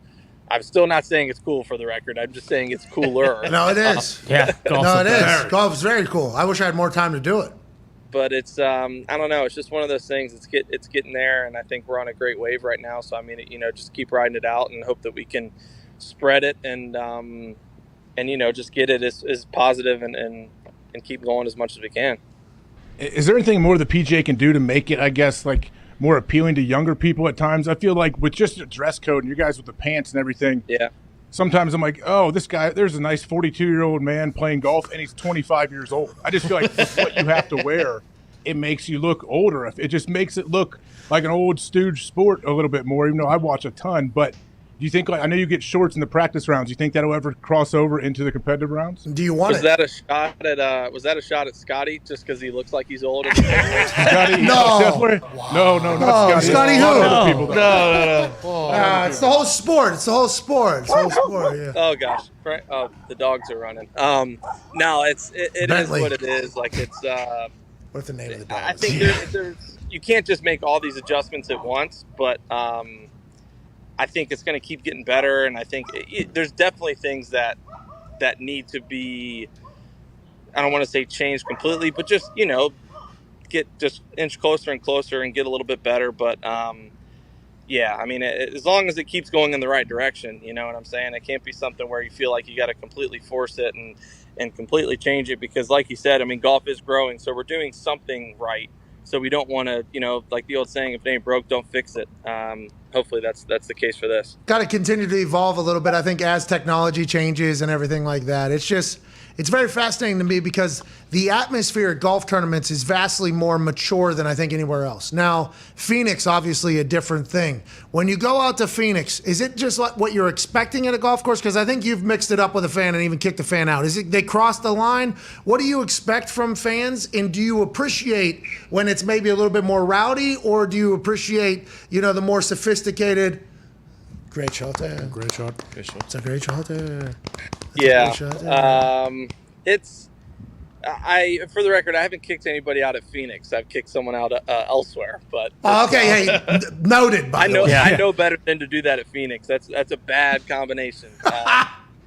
But no, man, it's just, I feel like it's the only time where we can compare our sport to other sports. It's like these tournaments that are trying to make a hole like the 16th at Phoenix, like they don't understand that there's 40,000 people or 30,000 people on 16 at Phoenix. So when people are making noise and talking and yelling at you, like there's enough noise to where it kind of evens out. Whereas, when there's 1,000 people on the hole and then 5 drunk idiots decide to yell at you, yes, like that's very different. So it's, Phoenix is great. I mean, I love the golf course. I love the tournament. I mean, you're always going to get your people that are overserved and feel like they can say whatever, but that happens in all sports. Like it's just what a way to describe that. What a way to describe the drunks are overserved by themselves. Yeah, drunks are a problem in every sport. I couldn't even imagine in like a mostly quiet sport of golf. It has to be pretty frustrating, I'd assume. Yeah, it is, but man, it is what it is. Like you got to just kind of take it in and know that. I mean, the better you play, the more people you're going to have that are going to be going against you. And I try to use it as an opportunity to just maybe fuel me a little bit more or whatever it is. But, like it's kind of like I said earlier, it beats the alternative. At least we got more and more people out there and watching. Sock tan and head tan just absurd right now. The head tan isn't awful. The sock tan's not great. That's one of those things. I think it's permanent. It's just not going away. It's just a matter of how bad is it. I'm gonna have to walk this course in Tahoe, so I'm just thinking that you're walking Wednesday, Thursday, Friday, Saturday, Sunday. Then when do you travel? Monday. I mean, and Tuesday too. Usually, you go out and probably play 9 holes Tuesday, play 9 or 18 Wednesday, and then 18 Thursday through Sunday. So you're just walking every day, basically. You just walk a marathon every day. I do a lot of walking. Yeah. That's maybe the only other sport that I could be good at if there was just like a walking, not Speed power walking. Hey, Yeah. speed. Oh, yeah. Not just power walking. normal walking. Oh, basic ass stride, basic ass walking, kind of a jaunt. How about pace of play? I know that's not a thing for you, but I know that is a touchy subject kind of in golf. Yeah. It's slow. It definitely could get better, but I mean, it's like if you go to a highway in Los Angeles, like you get that many cars, you're going to get a traffic. We're getting fields that are so big that you really don't have much of a choice but be slow and be pretty backed up. So, the smaller fields are better, and obviously the course setup and how difficult it plays can have an impact on it, but it's getting better. It's not getting like that much better, but slow, playing 5.5, 6 hour rounds, nobody likes that. No, by the way, I think we enjoy watching it potentially because we could take 2-hour naps in the middle of it and still keep up with whoever. It's a great nap sport. I know you don't get a chance to enjoy it, but when you retire, you're going to love it. It is incredible. Go ahead, Tone. JT, I think I saw that you were playing Southern Hills yesterday, which is where the PGA is next week. Could you have stayed there and just played up until the tournament, or did you feel like going to play in the Byron Nelson gave you a better preparation for next week? I don't know. I'm kind of going through a little phase right now of trying to figure out what works better for me in majors. I haven't. Let's brainstorm. Hey, let's brainstorm. We're like a part of this. So I haven't played as well as I feel like I should have in majors in past, and I generally take the week off the week before. And I just felt like it's easy travel. It's another thing too, and logistically and geographically where you are. Like there's times where a week before might be up in Connecticut, and then the U.S. Open the next week might be in San Diego. Like that doesn't really make sense. Like that's going to be tough. But here, being in Dallas and then going to Tulsa next week, it's very close by, and felt like I could go do what I did on Monday and go check it out to where the preparation next week will be a little easier. But I mean, there's no better preparation than actually being in that moment and being in the competitive mind frame. So I feel like it's something that will benefit me, but I'll let you know come Sunday next week. Yeah, how'd you make that decision? Did you have to consult with somebody? Did you talk to other players, or was it just your own decision making? You're like, you know what, I got to change something up here. Yeah, I mean, everybody's different. It's a lot of guys like taking weeks off, and I mean, I like taking weeks off too. I just think sometimes when I'm home, I can over prepare as crazy as it is, and I feel like I can kind of over expect out of myself because of how much I've prepared, and I almost get to the point where I feel like I'm peaking before I leave. Like I work so hard to get my game in good of shape as it can be, and then it's just not realistic to be able to sustain that for an entire week. Like it's just not, you know what I mean? So I think this is something where I can kind of play into the form that I'm hoping to be playing in for a major championship. Hey, let's go win a major. Yeah, come on, boys. Hey, let's go win a fucking major, huh? Hey, let's go win another one, huh? Yeah. What do you say? Hey, let's go, JT. Come on. Hey, that hole's going to be bigger than it's ever been. Huge. Oh, my God. The golf ball's going to be big on the tee. Hell yeah. It's going to be huge. Let's go, JT. Let's go. Go ahead, Todd. JT, I feel like you've been one of the big American guys who's really spearheaded the kind of Ryder Cup comeback, because for a while there, the Euros were kind of just kicking our ass, and it's awesome to watch you play because it's very evident how jacked up and juiced up you get. How much different is it playing in a Ryder Cup than it is in like a major or just a regular tour event? It's totally different. It's the adrenaline. I mean, I've said the story before. The first Ryder Cup I played in, I hit a 5-wood off the first tee, and Jordan and I think I don't think we were the first match out. Whatever, but I hit first, and when I hit 5-wood off the tee, off the tee box, I don't use a tee. I just kind of put an indention in the ground, and I still to this day say if I had to put the ball on the tee, I wouldn't have been able to. Like my hands were shaking so bad, I wouldn't have been able to get the ball on the tee. Really? It's so nerve-wracking, and you have so much adrenaline that you just like you can kind of hear and feel your like heart beating in your head and your ears, and it's to be able to I guess channel that and almost like calm yourself down while still being excited and pumped up. It definitely took me a little bit to get used to, but man, there's not many feelings like it. Yeah, it's the first time you guys get to experience like team, right? Like team golf. Yeah. Like, hey, we're all in this awesome. thing together. Fuck them. Like that's the first time you really get that. It's great because usually when you play bad, you're totally screwed because But now you got teammates, so at least if you play bad, you got 11 others that can pick you up. Hey, figure it out, Jordan. Did you see the 5-wood? I can barely hit it. Figure it out, man. I need you here. Pick me up a little bit. Hey, how would you recommend just hitting into a net only before a big tournament? Like for a couple months, just only hitting the ball into the net? And is that what you do to win? Do you want an honest answer or an ego-boosting answer? Well, ego boost would be cool. I'd probably hit the ball better because my confidence would be high, but we got enough time for an honest answer. So I think maybe both. Give me both. Let's deliver the ego boost and then maybe reality at the end of that thing. Okay. Yeah, I think it's a great idea. You'll be able to get your feels in. You feel like you can repeat it over and over, and it's something, it'd be less tiring. It's a very simple move. You're not worried about the ball flight. You're just worried about the feel and the move. Thank you. But at the end of the day, you have no idea where the hell the ball's going, so you could be totally screwed. I don't really know what to tell you. I know where it's going. It's going right now. Yeah, going dead straight. Center mass. You should have seen the draw. I had 10 draws straight yesterday. I hit my driver so much further since there's nets not right here. All right, man. Maybe. So putting, how often you work your putting, or is it just something you have? Yeah, I work on putting a lot. I think it's something week to week. I mean, we play on different surfaces and different grasses all the time, and speeds of greens that, you take the time beginning of the week to try to get used to the speed. And so, I mean, that requires a lot of repetition, a lot of practice. But, you just got to, it's one of those things. I guess everybody's different. I mean, for me, I like to do it a bunch to where it feels like I have to think about as less or as little as possible. Can you do this? I can do that, yeah. Really?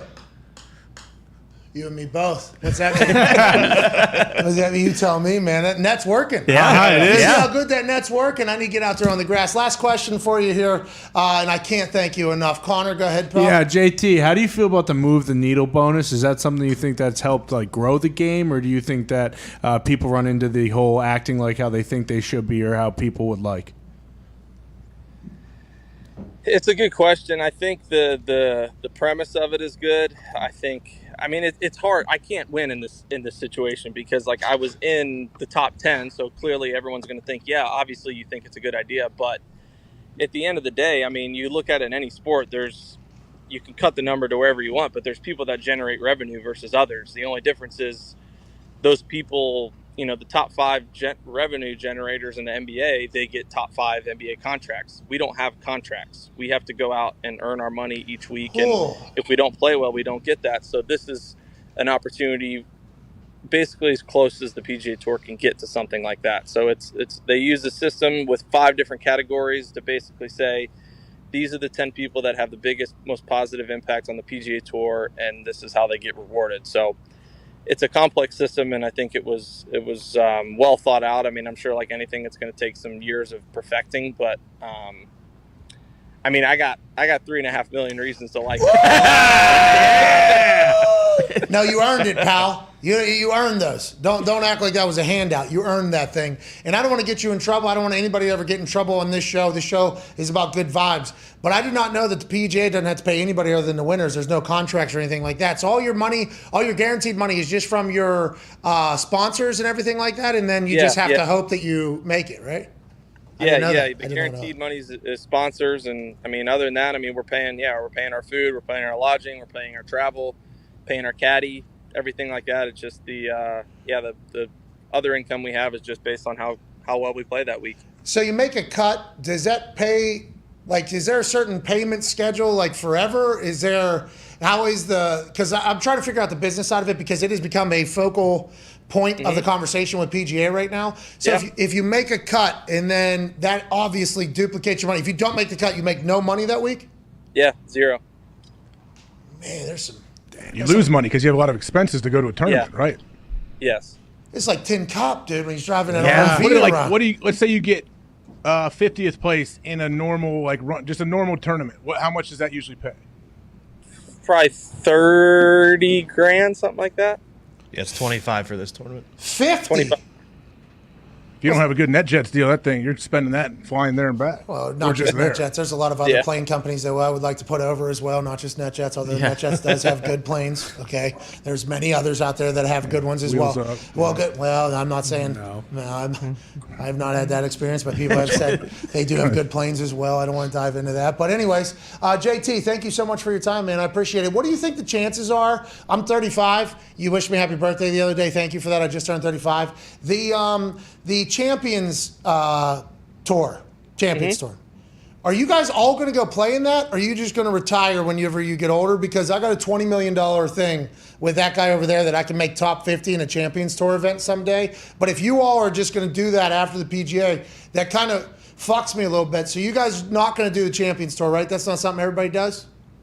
Not everybody does it, but I really don't see if you don't continue to hit into a net for 20 years why you couldn't play in the Champions Tour. That's all you needed to know. Bang! Good luck this weekend. That's all you needed. Hey, good luck next weekend, too. You're the man. We appreciate the hell out of you. Thank you, boys, for having me on. Appreciate it. Ladies and gentlemen, Justin Thomas. Roll Tide! Roll Tide! Roll Tide! Oh, yeah. We need to get that money in You're good. escrow right You're now. basically going to have 20 mil already. Well, a guy that got $3.5 million for the needle mover just said basically that I need to get out there on the course, and this net ain't doing nothing. It's pretty easy movement. Not really have to worry about anything. You have no idea where the ball went. All right, enough. Easy, okay? You basically said you'd be better to go play putt-putt at some place with little kids. Well, we are doing that, actually. Yeah, we are. We have a putting green, and, well, it's always been in the office. We moved it from the upstairs down to the downstairs, and it's like it's brand new to the office. So we would not walk up the stairs to do that, but since it's down here, we will put a lot of balls into the hole. And it feels like I'm getting better. Honestly, it feels like I'm getting better. Now, I'm sure you are. I'll be on the course this weekend. Okay, I'm hitting the course this weekend, so we will see the transition. We actually should book a team. Bring it right out of the pocket. What place? You're fucked, dude. 25 grand in Tahoe. You hear me? I'm on this net. I didn't agree to that. I didn't agree to anything yet. Kind of did. You said you wanted to be bigger. We'll see. I'll work something out. All right, let's get to a break. Thank you, Justin Thomas. Oh, Cool conversation. Yeah, shout out. Yeah. He's in that Justin neighborhood. Speed's driveway, right? He's in that neighborhood we're in. Mhm. He said he doesn't see any Bentleys. Maybe not in his driveway. Probably in the garage. Yeah, look at the neighbors, too. Wait, did he say though? But was that neighborhood Jordan Spieth where he grew up, or where he lives now? So he didn't say that. I think it's the. Yeah, because it's his home course. Yeah, we're not sure. Nelson? We might have been lied to. We might have been lied to by numerous people, but sure felt like they were very proud.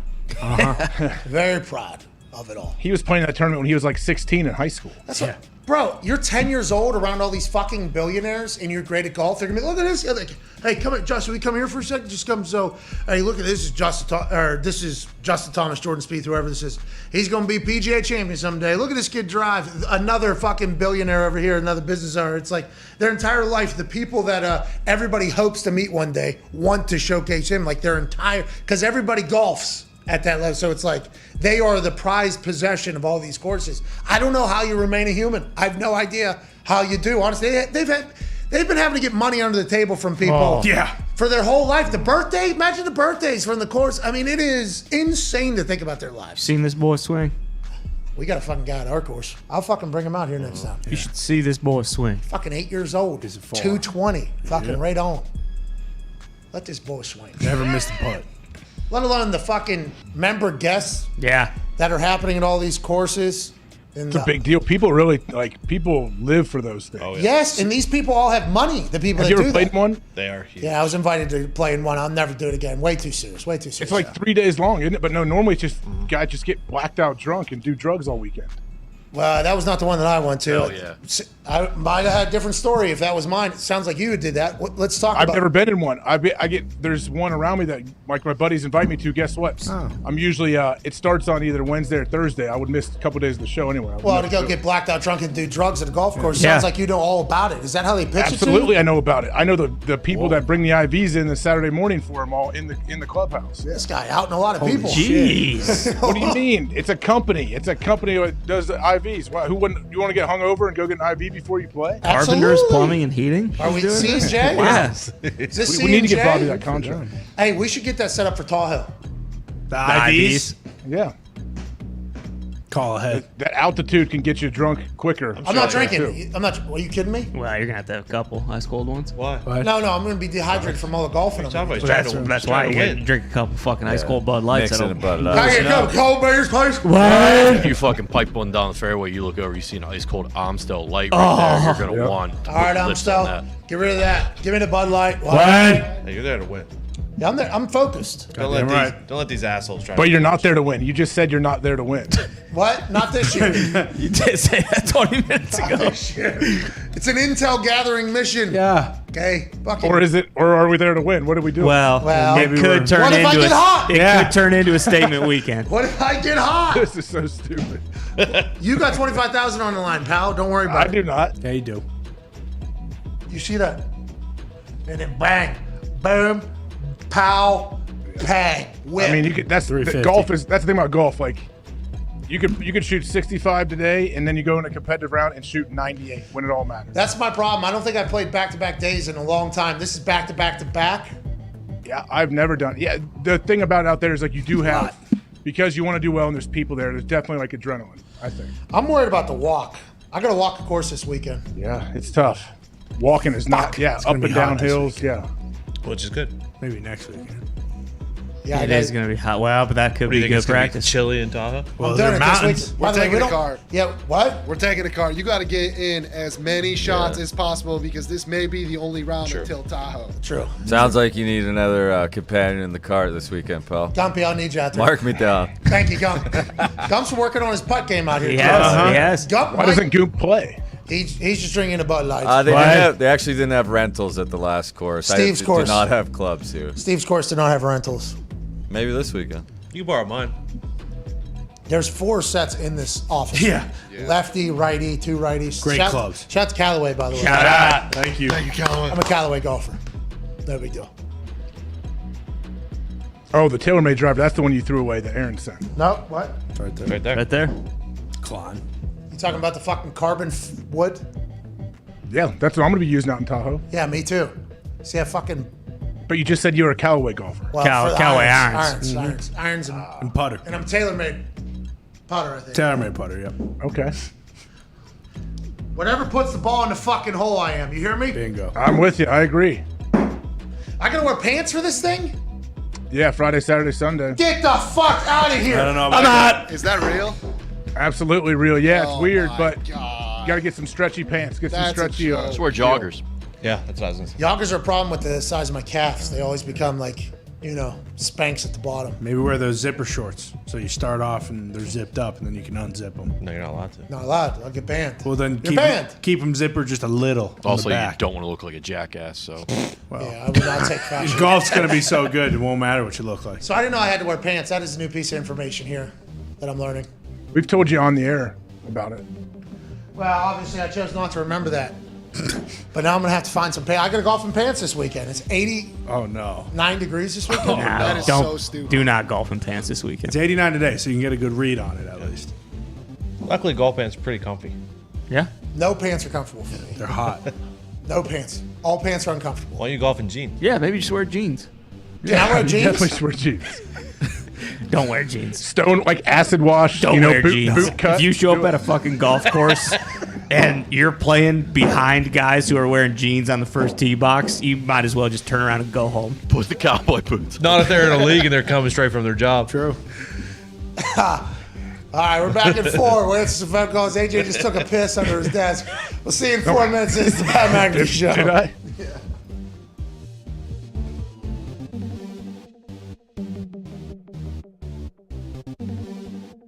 Appreciative of celebrity fans that come out, but there are just simply some that are like, oh, we're from here, this is what we do, we root for this team. That's not the case here, and that's why I wanted you on here.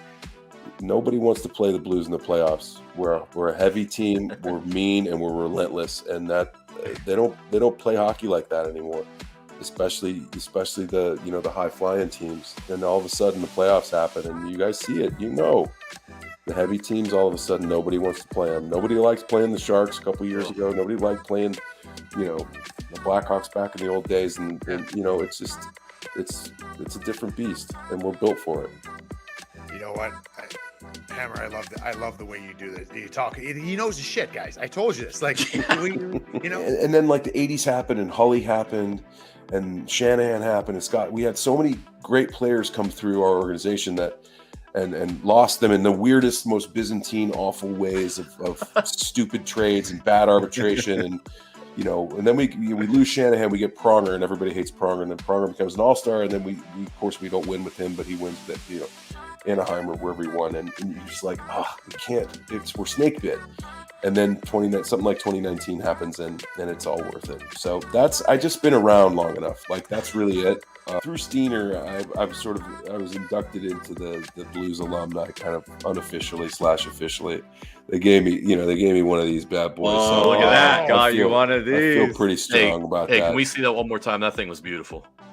Look at that thing. I genuinely enjoy going to hockey games. I never played. I played pickup hockey. I can skate. I can go forwards and backwards. But I never really played. I wasn't raised with a lot of money. Hockey equipment's expensive. We're not in Canada where it's like, everybody's got 10 brothers and hand-me-downs and whatnot. I was an only child. I just love the game, and I love talking about it. I love watching it. I've turned my girlfriend on it, and her sister and their friends. They love it. They've become Blues fans. It's like, of course, the first year that they're Blues fans, they win the fucking Stanley Cup, and you're like, okay, listen, this is not how it goes. You don't know the pain. You don't know the pain. You don't please let me disabuse you of that notion. Too sweet. You kind of played the heel at the All-Star game, and I loved it. I loved it. What the absolute best. There's quite a bit of backlash from that. I took a little heat, but I think first of all that it's a ridiculous thing, whatever that thing is. It's like it's a Carrot Top's involved. There you go, done. Oh no! Come on. There's literally a ventriloquist dummy next to me. I'm sorry, the credibility is completely shot. Yeah, but John Gumpy's got his request with a sequel to The Town. I have a rather simple, adequate request, I hope, and I'm begging you, I'm asking you, man, please start rocking some underwear more, because you're putting the rest of us out here to shame. These paparazzi pics and everything, and the chatter online. It's a lot, and I'm happy for you, and I'm proud for you. Hey, look, you're killing. We all have our cross to bear, man.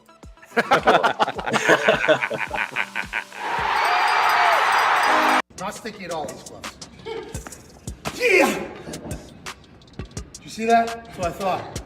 Not sticky at all, these gloves. Maybe you grab that. Not sticky at all. Yeah! These gloves are just like so slick. They're so slick, it's hard to catch stuff. Shit! It's so difficult to catch stuff. I don't know how these kids are doing it. I have no idea what's going on.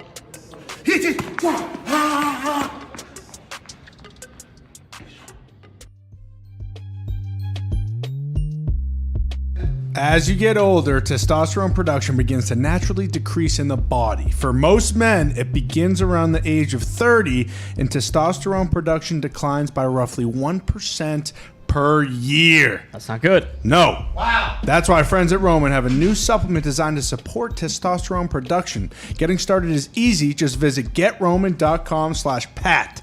Roman is offering $15 off your first order and free 2-day shipping at GetRoman.com/Pat. Hey, great read. Here we go. Here we go. Thank you, Roman. Show here. AJ Hawk to my left, your right. Obviously, that's Boston Connor at the talks table next to Ty Schmidt, Tone Diggs, one half a Hammer. Dahn also here. Just got done chatting with Justin Thomas. Great conversation about golf. Yeah. That was a good golf conversation. Let's continue to do the news, though. We started to do this in the last hour. Sweet. We only hit one thing, and it was the 11 games that are scheduled. There's a lot of big matchups, primetime matchups. Christmas Day falls on a Sunday. Sorry, NBA. The NFL will be spending time with all of us as a large portion, a lot of people celebrate Jesus' birthday. Yeah. Yes.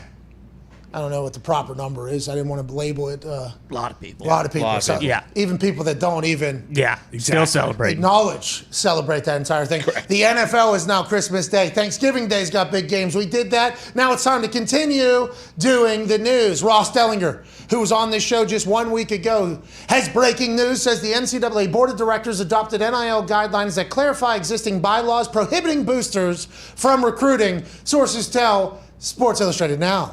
As Sports Illustrated Now reported last week, schools with boosters who have induced prospects through NIL will be investigated, including past deals going back 10 months, allegedly. If these things are, NCAA enforcement has been given the freedom to independently review prior NIL deals, the guidance says. If deals have egregiously violated bylaws, i.e., inducing prospects, the NCAA will investigate and could sanction schools, as ADs told Sports Illustrated Now last week. The retroactive piece was described to Sports Illustrated Now as, we can't go after every little thing, okay, from the past 10 months, but we can certainly pursue the egregious violations. New violators will, of course, be investigated. So this comes after Greg Sankey, the SEC commissioner, and the Pac-12 commissioner took a trip to the Hill, the Capitol in D.C., to basically chat with lobbyists and to lobby a little bit of guardrails on this entire NIL deal, which I thought from the very beginning was going to be used as recruiting. I don't know if any of us could have expected it to be as open as it is, like actually negotiating contracts publicly almost at this point in recruiting. But I thought, like, hey, our car dealership that we have right here will give you 2 signings at $25,000 a piece. It'll be $50,000 for your first year. Then your next year you'll do 3 of them, then 4 of them. That's all we can guarantee right now if you come to our school. I thought that was going to happen when the NIL thing started to begin with. Now I guess because it's become too open, it's a problem. But how will they stop people from recruiting with the NIL deals happening, with boosters all owning companies that could potentially have NIL deals with players? I don't know how they're going to stop that. I don't know how they're going to investigate that, and what's egregious and what isn't. I mean, this is the NCAA deciding to go ahead and try to make even more of a mess for themselves, it feels like. Does it have to cross like a certain threshold of money of how much the player got paid to make it something that they'll actually investigate? Is that what we're looking at? So, like, is USC completely fucked? Yeah. You know, because USC, they get Caleb over there, they get Lincoln Riley, they're going after Addison. That's why this whole thing has started, by the way, because Addison Jacoby, I believe is his name. Jordan Addison. Whoa, fuck. Not his name, what I said. Well, Jay. Jordan Addison, though, he was the last year's Blitnikoff winner or whatever, best wide receiver in the nation, because Kenny Pickett was slinging the rock over the yard to him 50 times a game, new Pittsburgh Steelers quarterback. He went into the transfer portal to go to USC allegedly for like $300,000 or something like that. Pat Narduzzi got all pissed off about that. The Chris Bickle, class of 92, head coach of the University of Pittsburgh Panthers football team, which is also Jordan Addison's thing. So I don't know what they expected when this whole thing started. I don't know how they're going to investigate it. Is $300,000 egregious? Because what if people I thought it was $3 million. I thought it was $3 million. Oh, I'm sorry. Was $3 million egregious? Because is $100,000 egregious? And what are you not allowed to do, though? If he enters the portal, are they allowed to reach out? Who's allowed to speak on where you could possibly go? So inducing, I think, is recruiting kids off of other teams to go into the transfer portal to then come to their team. That's whenever it felt like Narduzzi said he called Lincoln Riley and said, I ain't happy about what you're doing. Even though we have your quarterback from last year on our team, what you did to recruit him off of our team, then into the portal to go somewhere else, that's not right. But you would assume you'd rather that than guys going to the transfer portal not knowing.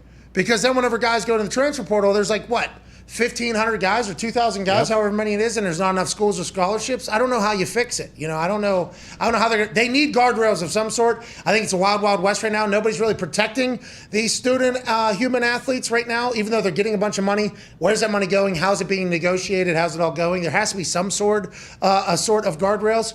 But I don't know how you decide what's egregious, what isn't egregious.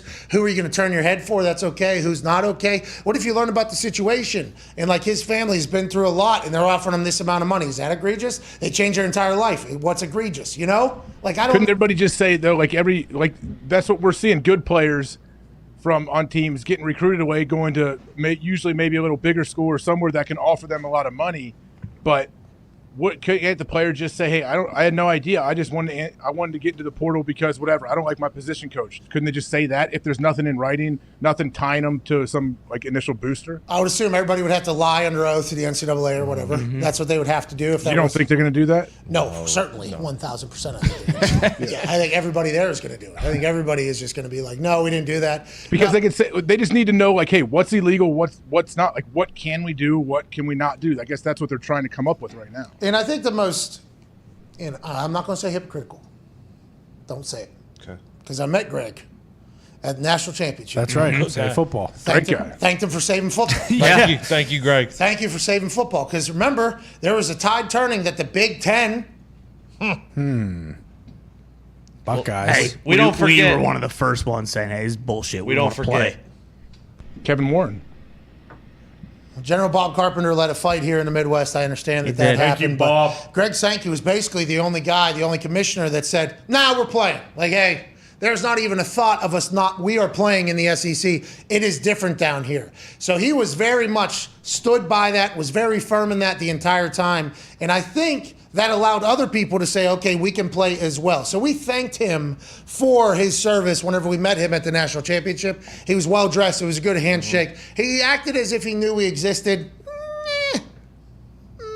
Not 100% sure. He shouldn't, by the way. We don't really talk that much college football. But in the SEC is where this has been happening for the longest, right? All this entire thing. Yeah. Parents getting jobs and like doing this whole thing. No offense to Greg Sankey, but I believe that it is what has potentially been happening under his watch in there. Not that it's bad. I think players should get paid or whatever, but it's been happening there for a long time. Is that why he's like, hey, if you guys are going to do this, we at least got to fucking do this. All right? We have a way of doing this. Okay, we've been doing this for a long time. Is that what you think he was doing? I wonder, because I think him talking about it made a lot of people go like, yeah, but like Auburn literally like there's like open store. Alabama literally, Georgia potentially at one point literally did this. So is it like they just want it to be run the same exact way? And I know Ohio State probably Definitely. since the beginning of time has been doing this entire thing. You know, they say, hey, whenever you retire as a Buckeye, you can do autograph signings. $50,000 for 5-10 minutes of work. That wouldn't be illegal if they said that. I don't think so either. But that's kind of recruiting, isn't it? It should be, but kids, high school kids, not going to say, "Hey, if I go and I play well for 4 years, I can make some money afterwards." Like that doesn't induce kids to come. It should, but it doesn't. But I'm saying now it's just being done in a much more expedited fashion. Like, hey, instead of saying, hey, whenever you retire as a Buckeye, you'll always be a Buckeye. You'll be able to make money off being a Buckeye forever, which is certainly not like in a lot of other schools. Now they're saying, hey, you come here first semester, we have this that you could sign for. You could sign this. Like, I don't know how you stop that. Like that is recruiting, isn't it? It is. And I would imagine Sankey, he's got all those SEC coaches, though, in his ear telling him how they want these things run. So I'm sure he has to isn't he kind of speaking for them, I guess, when he's going to Congress and lobbying and doing all this? I would assume. I don't know how you fix it, though. There was only one person that maybe could have figured it out. Yeah. Then he ended up downrange. That's right. John Taffer? Who? With everybody else back here. No, you know who. You know who. Former Buckeye. Gonzo. Oh, Gonzo. Yeah. Miss you guys. Is he getting back into politics? I think he's doing something in this whole NIL thing. I believe he should. I wanted him to run for president. Yeah. You're. I think you, and I'm not in the politics world, but let's say because of what you just said, you're in the politics world. I think you're the only person in the politics world that's ever said that. Well, I'm not on a side, and I don't pick. No, but that was the sides. thing, though. Like it didn't matter the side. Like he was downrange at a gun range. Listen, I saw him fucking smack a home run. That's all I needed to see. Oh yeah, park. Was that inside the park? Yeah, he was burning. The one I saw was power to the fucking gaps, though. 100 feet over the fence. Holy Really? shit. Yeah, power alley. How do we feel about all the people that are making decisions in our country, playing a little costume dress-up game and playing a full fucking baseball game in the actual park there? I would love to watch that. They should live stream. I did. I think I did. Yeah, we watch did. it. It's on ESPN. Should be able to bet on it. I mean, did Gonzo just absolutely mop up in inside that the game? park homer, and I don't think he hit one out, but I do think he had a couple home runs. He had a very good performance, and this was shortly after he had entered the we hate this guy. Yeah. They clapped for him though when he went up the bat. They did well. Good last game. Fucking, he's a big bat. I mean, you're not gonna turn your shoulder on that guy when This he comes isn't to the about dugout. politics out here. No, This is baseball. We're trying to I heard fucking Pelosi win. knocked him in on a grand slam. She did. Really? Well, I was about to say that's the thing. Like you'll see a 70-year-old take their ass right out to center field. Fucking punch that thing, you know what I mean? And then they'll start talking about it, and that ball rolls right by him. It's like, wow, glory days. And Gonzo's running around the whole thing, and then we're seeing the leader from fucking Wyoming out there. Yeah. All right, this is good. A lot of candy asses out there, but I know that I think it was the pitcher for the Republicans. He was like 68 years old, and he threw like 140 pitches. Like just putting in a fucking hard day's work on the pump. Yeah, it's a baseball game. Dude, It was they're actual wearing, baseball. Bro, they're wearing Yeah. full costumes. They got full costumes, dude. I missed this. We're talking socks. Yeah, stirrups. We're talking caps. Where did they play? National anthem before They national. played the Nationals Park. Where Fox threw the fucking He did throw 120 MLB pitches, if I remember correctly. Dude, it was wild. I had no idea it existed. And then literally immediately upon turning it on, fucking Gonzo hits an inside. I'm like, all right, let's here go. we go. He's back. I was pulling for him. He didn't get booed. I was excited about that. But they play that every single year. I don't know how I feel about it. I don't know how I feel. Yeah, I don't know if Pelosi actually knocked Gonzo in, but she's very good on the hot corner. I believe she and whoever's from the other side at the head, they both threw him out. Yeah, Yeah. exactly. They both threw him And out. Pelosi was on Gonzo's team, so it was even more impressive. And Trump was the closer. Oh, yeah. Trump came in. And he threw heat. He was Mariano Rivera. That's right. And Gonzo was the last at bat. Mhm. Three straight cutters, and he was done. Played Enter They played Sandman. Sandman. Yeah. He came out. It's unbelievable. That's what happened to Gonzo. Early, he was hitting inside the park home runs. Yeah. Uh-huh. And then towards the end there, both parties were Trump throwing him came out. in, fucking brushed him back, threw at his head the first pitch, then struck him out on 3 consecutive after that. It's pretty impressive. We talk politics. Boom. I would love to see Trump in a full baseball costume pitching out there. Bro, if he was in the thing, he would have been. There was 90-year-olds wearing full. Someone would have charged the mound, though. That would be fun to watch a full brawl between the two. Well, if Gonzo's pitching, I think they probably would have had 1 or 2 people charge them. AOC would have brought the bat out at him. What if Gonzo... Maybe. Yeah. I mean, what if Gonzo brings middle finger fastball to a couple What if fucking Gonzo's doing a full... All right, here we go. 90-year-old. Well, the senator from fucking... He's dead. He's dead. What a wild time. I'll tell you what, our world's operating in the proper fashion. Oh, yeah. Mm-hmm. Got us talking about that. That's how you tie sports and politics together. That's right. Right there. We would like tickets to that game next year, and we would also potentially like to be the commentators for that game. Yeah. Please. It's only I want to right. be the ump. Okay, you can be the ump. I would like to commentate that match. Yeah. Mic up the players. Oh, that'd be amazing. It is on a network. I think it's on ESPN. It was on either ESPN or Fox. Unbelievable. Chris Mad Dog Russo is next on the other side of this 6-minute break. We'll see you in about 21 hours. Cheers. Got it. Chris Mad Dog Russo is not next. Oh, yeah. What? He's on vacation. He's on vacation. Oh, where is he? Everybody seems to be on vacation. I wonder why. There is no horse that isn't already beaten. Oh, yeah. They're all very dead. When's the next actual horse race, like the Preakness or whatever? Who cares? Yeah.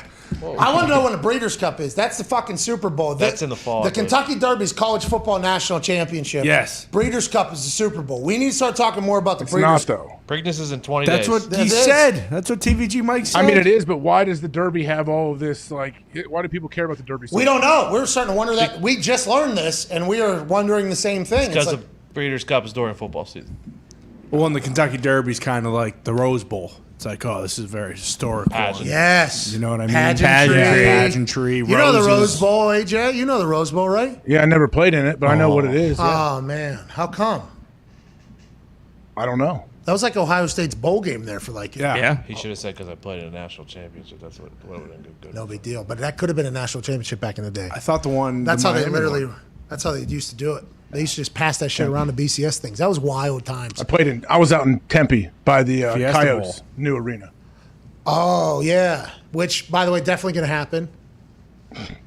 Well, their ASU one, the pit. That's going to happen. Yeah, I don't know if a new arena's happening out there. They're still trying to find the best piece of property to hopefully buy to where we hopefully start construction within the next 18 to 26 months. Yeah, 2 to 3 years, at least 4 years maybe in this, 5 years maybe in this college. That team's going to be on the move. Yeah, Stat, yeah, right? they're going to axe that team. How can you not afford rent, but you can afford a? What about like Portland? Isn't Portland like a good city that should get an NHL team? Yeah. They just got Seattle. It's pretty close. Fuck it. Just send him up to What Manitoba. about Indianapolis? They want to stay in Arizona because of the TV market. They should go back to Quebec, the Nordiques. They should come to Indy. Yep. No, they should go back to Hartford, really. Oh, the Whalers. The Whalers. Ron They wouldn't Francis. stand a chance An against the Indianapolis NHL team would do well, I think. I believe this town would enjoy hockey if it was good. If it was good, I think they would do. Now, just like anything, if you lose, it's going to be tough to get a fan base. Yeah. It's gonna Columbus is like, especially when the Blue Jackets are winning, like people are juiced. People I had no idea were hockey fans. Like they enjoy it. They go a lot. No, they did Games not win are a fun, lot at too. first. It took them a while. But Yeah, yeah, they yeah. got a passionate fan base now. Yeah, Blue Jackets still kind of stink. But, They're like in a rebuild mode. I heard now. well, For how long? expansion team that's now in a rebuild mode. I mean, it's not. I'm not gonna. It's not gonna offend me. Is RJ Umberger playing or not? If RJ Umberger ain't playing, then it ain't worth it. Fucking Torts coaching. Nope. No, they're dead. Hey, is Torts on TV? Yeah, he's on ESPN. Does he like? I haven't seen any clips, so he's not like doing his normal stuff or what? No, he doesn't say fuck all the time on ESPN. He wasn't. He was on last night. Zito. I don't know. I don't know what you guys are talking about right now. Zito just had a conversation in my ear. You're talking about torts, I believe. Zito just said, off subject, don't want to go backwards, but they've been playing that baseball game since 1909. Crazy. Bingo. Absolutely crazy. 1909. It's like tradition, like no other, like the Rose Bowl. And the Kentucky Derby. And the Kentucky Derby. Okay, awesome. This is amazing. I take back every bad word I said about it, Keep doing it. It's a great event. Keep doing it. Keep wasting time. Renting out arenas, stadiums, playing a little baseball, setting your swords aside, bringing out the bats. We need to blow off steam. Yeah, well, if Do they ever agree on anything, though? Like, I don't know the politics world enough, but goddamn, does anything ever happen? You don't always have to hate everybody. I feel Maybe like, that's where they get the bills done.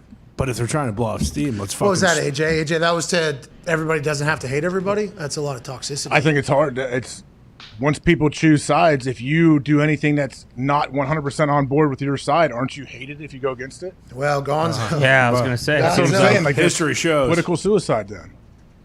That politics world, I'm happy that I'm nowhere near it. One day, though, I'll have to learn about it. Hell yeah. Will you? Well, we're already pretty well versed now. Well, I think I'm getting in the champion store first. So I got that on the mind for the next 20 years or Yep. so. Go to law school after that. Yeah, try to get a PhD. Mm-hmm. Read a book. Yep. Sure. You're like the kid, the young kid who talks a lot and is annoying, and his parents say, "Oh, he's going to be a lawyer. He's so good at arguing. This is definitely going to be a lawyer." By the way, thought I was going to be a lawyer. Remember, I'm the first dude in the history of like WVU football to request a tour of law school. Of the law school. Got a tour. Yeah. Dean actually told us, you're the first person to request this. You would not be able to do this with your football schedule. But I'll give you a tour. Sweet. Sounds good. Thank you, man. I enjoy the law thing. That seems like a blast. If you're in the right... There's so many... Being a trial attorney, you mean? Oh, that'd be a blast, I wouldn't mean, it? most lawyers don't go to trial. That's the thing. Like if you were like Depp or Amber Heard's lawyer, that'd be pretty fucking sweet. How much fun? I mean, that'd be a blast. It's a lot of pressure, though, I feel like, right? Yeah, Yeah. especially if they're. But you You'd gotta have be a great. You'd have a great closing argument. But don't you have to be a lawyer to be in the politics? I feel like you have to be. Aren't they all A lot lawyers? of them are. Was Bush a lawyer? I feel like all of them are lawyers. Certainly helps, but no, a lot of them are just big jackasses. And they just, Yeah, No! political science, man. Obama, yeah, like Obama and his wife are both lawyers. Whoa. Yeah, and I think Right? everybody goes like Harvard and all that shit, right? Yeah, Ivy League for sure. It's definitely a plus, but not needed, right? I think needed. I mean, Was Joe Trump- went to was Trump a Delaware. lawyer? He was like a Kappa Zeta Theta or something. Trump not a lawyer, I don't think, was he? No. Just loves real estate. Delaware. He was in Flacco's frat. What was that Crossbones thing at Yale? Oh, yeah. Produced like a couple presidents and all that stuff. I watched Skull all and Bones. I watched all those. Hey, this Succession show is fucking me up. What season? I'm Where in, are you? I'm in the second season, but it's fucking me up watching it, knowing like, oh, this is how it actually goes. Like this is a documentary right now. Season 3 is wild. Yeah. I'm pumped for you to get to season 3. Bruce Brown came up to me and I asked a question about a human on the show, and then he goes, "Oh, this is the actual person right here that they're talking about in there." I'm like, "That is exactly the person that they're talking about right there." Then boom, this is this, and then this is the situation. It's like yesterday in the Fox quarterly earning calls. Like thinking of Roman from there, and I said this earlier, but thinking of Roman just spouting out on the conference call in the quarterly earnings about signing Tom Brady to a 10-year, $375 million deal. Just like, yeah, look what we did. We fucking killed it. Stocks, everything's great. And then them having to afterwards go, fuck off. Fucking retract the statement. We got to deny that whole thing. Like that's happening right now live. So it's pretty perfect. did you get to the wedding yet? It's the end of season 2, I think, No, right? not there yet. Wedding gets good. Pretty, Oh, yeah. The show The just season finales gets of every season so far. Daddy's little massive caddy moment for babies. Roman in the. What is it? It's 3 seasons thus yeah, far, right? yeah. The So far. most recent one was the 3rd season. When's the next one coming? I might be able to play this into literally going right into the next season. Probably not till like next May. They got fucked Next up. May. They got fucked up by COVID because they film in New York so much. They film. You probably noticed it. Like some of those scenes was when we used to do the show from the World Trade Center. Yes. That lobby is. I've seen him walk through the lobby. Yeah, that was the building we were in. I actually told Sam. I said, "Oh, that's the lobby we walked through the World Trade Center." Yeah. Oh, this is saying this was from 2 days ago, between October and December of this Here we go. So Let's it's filming go. right now. Right into it. Yeah. Here we go. Wait, it'll be out or they'll film it then? To arrive. Yeah. So they're filming it right now. That's awesome. So Avatar will there's be been around. 3 seasons? Yeah, 3 seasons thus far. That'll be the 4th. Hopefully they'll film 2 at a time. Hopefully we got 2 coming. And don't fucking, need not. And I can't, need not go back to release 1 episode. Oh, no, it will be. It will. It will be. Yeah. HBO don't give a fuck. They still do that. Come the then fuck on. Apple everyone started talks doing about this. it all week. Yeah. This kind of killed me with Netflix winning is the time. only one that actually. doesn't. Stop watching. Bro, give me half. Are we going back to that? No, we can't. Apple did that with Ted Lasso, and I fucking hate Ted Lasso now. I love Yeah, I Ted don't watch Lasso. it. People heard me talk about Ted Lasso very loudly to a lot of people. I promoted Ted Lasso very loud. I was a big fan. Love this show. Shouldn't be as good as it is. This is unbelievable. Holy fuck. This is maybe one of the best shows I've ever seen. Then they go to season 3 or whatever, and it's 1 episode per week. It's like, get the fuck out of here, okay? Me and Ted need to spend at least 2 hours together. Allow me the option to watch at least 3 episodes of this 30-minute shit. It is easier to do a Succession because it's on during football season. So, it's on Sunday night. So sometimes you will just kind of get bogged down with what happens like throughout the week, and you end up getting 2-3 episodes at a time. But it'll be once a week. I might have just went on that because of what happened with Ted Lasso, and I don't want that to continue to happen. But I think it's going to have morning show. I think it's going to do the same thing. Yep. They did. HBO, It's coming back. They love doing their Sunday night primetime releases. I can't stay with any of these shows. I can't stay with them past a few seasons, I feel like. But I can't stay with them if it's fucking week to week. Like, hey, this is 1999. Oh, yeah, I don't watch anything like that. I see it later when I can watch them at once, but still, like, I don't know. I just lose interest in a lot of different shows that I'm really into for a couple seasons, and then I just forget about it. I'm like, I don't care. Wasn't binge watching like the goal of every single platform, and now they're like, nah, let's get rid of that. Fuck it, too quick. We spend too much money. We don't get enough juice out of it. That's what Netflix basically created. It feels like they did, and because HBO's been around, they've always done it. Apple, they've started doing it. Netflix is the only one. Apple going back and doing 1 per week is a problem. Yeah. I don't like it. I don't like it at all. Don't do that, please. They might all just agree to try. If they all are on the same page, they could go back to that. Can you at least 2, 3? Yeah, I think there's a compromise. I think honestly, 2 or 3 people will be like, okay, I can handle it. And then you can get like 4 weeks if you want, or 3 weeks if you want. Like, just give us a couple here. Give us 2 at a time. When I'm committed, when I have time to finally watch, like, let me watch, because I'm gonna get away from that. I'm gonna watch other shit, and I got other shit going on. And goddamn it, guess what? You've been forgotten about. Let me watch. Yeah. Let me watch. Eastbound and down. Oh yeah. Let the ball watch. They should make it an option where, like, if you want to spend $100, you can get all 10 episodes right away. Oh my god. Yeah, Elon's that's a good gonna way do to that. upgrade. Elon's gonna do that with Simple. Twitter. Interesting. You want to see every tweet? $15. Yeah. Every single person. Zito. Let's get out of here. What'd he say? Breaking news, he said. Breaking NFL news. Yeah. Nathan Peterman just signed a 1-year deal with the Chicago Bears. Wow. Son of a bitch. This is via the Arrow, Tom Pelissero, who we saw on the streets of New York City a week ago on Good Morning Football. Yep. Looking super cool. Had sunglasses on. Yeah, the man. He has had a mobile, what is this? Looking what? Mobile pack. Super sweet. Plugged Looking into his sweet. brain. He threw a ball, I believe. He threw a go route to Sweet-ass Torrey deep ball. Smith. Whoa. I believe Pascal Branner Schrager. I don't know. He looks so cool. Can he swing it? He didn't look like Neuralink at all. Dropped it in a bucket. Yeah, he Dropped can sling it. in a bucket. And he had the ball in his hand before the segment, and we were like, Transmitting ball. "Is Tom fucking is the Neuralink throwing a ball?" Son of a bitch did. He dropped it in a bucket, Yeah. dude. Not just a robot. No, tight ass spy too. Oh, The link probably did say, give him the trajectory, the angle, how hard he has to throw it. Was it everything. better than Tua's ball? all right. Tua doesn't need Unfortunately. that. Oh, come Let's on. go. Let's go back to the Neuralink here. Tom Pelissero, Peterman, who opened the 2018 season as the Bills starter ahead of Josh Allen. Whoa. That's just 4 short years ago. Spent the last few seasons with the Raiders. Now he joins Justin Fields and Trevor Siemian in Chicago. Great backup. This is a great backup for Justin Fields. 1 year, I assume that's what they're viewing this. They got a lot of turnover happening on the coaching staff and on the roster. Justin Fields' team, let's go ahead and build around him. Let's get him a veteran that's been there, done that basically everywhere. Nate Peterman throws a very catchable ball. Now he's in Chicago. Good for him. Good for the Bears. You pumped about it, Zito? Pumped, yeah. Like what you said, having a veteran there is really important for Justin. So. How's the knee? How's the knee, Zito? How's the knee? My knee? It's seen better days. Zito's in trouble right now, man. What happened? The gout creep up there? Oh, Basically. no. The gout and now the knee injury and the same leg is bad. So do you remember when I had my cowboy boots on and when I sat on this chair, I accidentally hit this lever Oh, yeah. To drop me down, and then my foot got caught in the thing. Now imagine doing that when you're not an athlete. Zito did that, I guess. His foot got caught in the chair back there, and he Oh, got rolled up on basically by his own chair. Yeah. He's in a Did bad you roll back and I got fall? Gator fucking tackled. Yeah, did you fall? Which way did you end up falling? Back over here. Yeah, he got out of there, but it got twisted up. He's been. Did limping. anybody see this? No. We saw the after effect. Yeah, We saw the limp. Yeah. It was a, He's been favoring it. Dang. Did you get him a knee sleeve from Walgreens? I did. I was using my Brett Favre. Yeah, for a little Oh, bit. copper fit good. That'll help. Dude, I tried. I was like, "Do you want me to get a wheelchair in here, a crutch, some crutches or something? You want to go to a doctor?" He said, "Oh, it's getting better." And then literally the next day, worst we have seen him. Get him a walker. He could use a walker. Or just a cane. Anything, literally any of these things. I have 3 canes. I gotta find it. Should use that. Use them at the same time. It's not fun though. Knee injuries stink, dude. I know. And as somebody that almost experienced it here, it is no fun at all. That sucks. That's a little Sorry, side Z. effect. Yeah, sorry about it, Z. So if anyone has Toradol or anything, just send it to the office right now.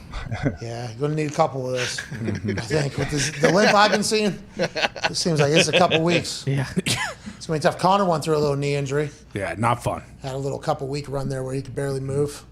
The boys just get their knees taken out around the office. That's Oh, yeah, my knees hurt every day, no matter what. It's gritty. Me too, but not because of the office. Yours is because of the office. What happened? No, just nothing at the office, but it's just knee You pain, ball- not fun. You not fun at all. You ball got Connor, I believe. Yeah, there's a couple times where I thought I blew out my knee. And a chair got Zito. Yeah. Be careful out there. Everybody fucking look out for their knees. You never know. All right, let's make sure we're taking care of ourselves here. Thunderdome, right around the corner. Here we go. Here we go. Right around the corner, as in when? There's a countdown, but with what you told me earlier about construction, I feel like I should stop getting excited about said countdown. Is that what you're saying? Oh no! If you're on track, you should be excited. A lot of workers in there. GI Tim's up there, watching every day, monitoring the process. We got a lot of workers in there. People are working their asses off. It's starting to really take shape. I can't wait to get in there. It's going to be fucking outrageous. Yeah. I've thought about it a couple different times now, like how it could go. I don't think it's so awesome. Honestly, everything in there is going to be so cool. A little maybe overdone. Maybe don't need all the stuff that we have in there. Probably not going to use a lot of it. It's the Thunderdome, though. The Thunderdome, though, is going to be packed and ready to go. I can't wait to get in there. Yeah. AJ, how's the weight room looking? How's the Hawk House coming together? Zeke sent me some stuff the other night. I've been talking to some people.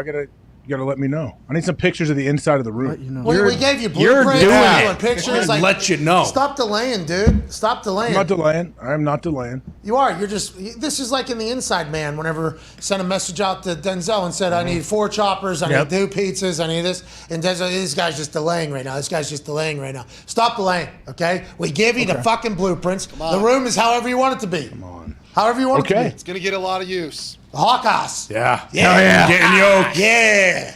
I got a list of equipment that I would like you to sign off on. Yeah, he told me it's going to be super expensive. I don't know what super expensive means. I don't know how much you think equipping like a nice size weight room costs. I don't think I know. Yeah, it can be a lot depending on what you want in there. All right, well, I can't wait to see. I know you want a climber. Yeah, is that what I think that's what Zito is talking about right now. Are you gonna get us this thing or no? Are we getting? Oh yeah, Power Max 360. No, they don't make those anymore. What happened to the Power Max 360? Oh yeah, fucking broke them all. Okay, I got a cast on. It's right after surgery. Bro, not That's only why that, I'm doing it. you got hips, back. Look at your flat back right there. You look Yeah, unbelievable. No, it's for your chest. It's for chest and hips. Well, I know. Is it really for your hips or no? No, but you have to use your whole body when you're trying to get a certain amount of reps in. Bro, how many workouts? Wait, what did I do? That part's for the hips. You humped the Power Max 360. Where'd you find that? I did not find it. I believe Zito did. I was strapped in because I just had surgery on my wrist. Yeah, well, you were trying to put that thing. Yeah. Is that part of the rehab? Just got to have fun with it, man. You got to keep it light. Yeah, let them know. And I think you were doing that maybe because you were utilizing your entire body for the Power Max 360 or whatever. But there at the end, you gave a little couple extra taps there to that thing. Thank you for sending that out. What was that? Where did you find that video? I think that's a Nick find. Is that a home video from the Hawk House? It was floating around Twitter one day. Somebody had it. Hey, fucking. That's a good one. Yeah, that's a good one. That saved you thousands and thousands of dollars. I have that in my basement now. Really? Equipment, You're the last one. That You exact- saw it actually. You got to actually hold on. you got on that equipment. You're like, this is sweet. How can I get one? And we went online with Sam instantly trying to get one. Oh, yeah. Was that the floor model? Was that the actual model from that video that was in your basement? I don't know. My buddy is a trainer guy, had it forever, and then I took it. I got it, and then it's hard to find different ones. I'm sure you can find one now with the reach of this program. I'm sure people have now. Is that going to be in the Hawk House? Or I think it has to be. Look, you consummate this thing as a member of the Hawk House here at the end. I think we have to. The end of this.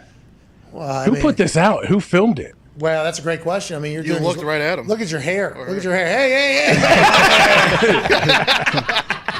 That's awesome, AJ. I'm okay with that out there. You're the best human of all time.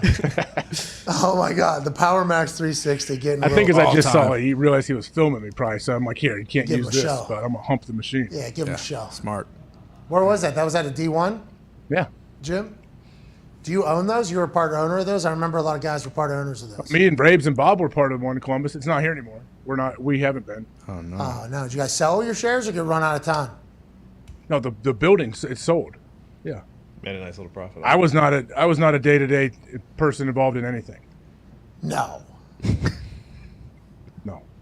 Who was General Bob? I worked out there though. When I was playing, I'd go work out there. It was great. General Bob work out there every single day? That was his place? No, General Bob. You know, Bob's at Ohio State, man. He's not going there.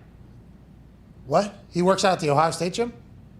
Yeah, he works out with the guys at like 5 a.m. COVID shut that down a little bit. I think he's back in the weight room with it. I've told you that. Bob's always worked out there. Bob Carpenter was working out with the Ohio State football team right this morning. I think he's back in there after COVID. I don't know if COVID He's back he wasn't in able to there? go for a while. Are you serious right now? And is he like in a group? From when he's there. I mean, he had his thumbprint and fingerprints and was all over. Yeah, he might even have like a loop. He might have a bag in a locker. I don't know. I think he comes in dressed. I would assume. I mean, This is fuck. Is this not? Is this not an NIL problem? Yeah. The NCAA needs to investigate this. The guy that saved football, General Bob Carpenter, is working out with all the guys at Ohio State. That has to be a recruiting liability. If you get a chance to learn from fucking General Bob Carpenter in the gym. No wonder he saved football. He was like, "Fuck, I can't work out with my guys if we're not doing football." I need to get back in there and feel the guys. It's selfish. Yeah. That's unbelievable. Is that? He'll run with them. He'll do like run groups. Yeah.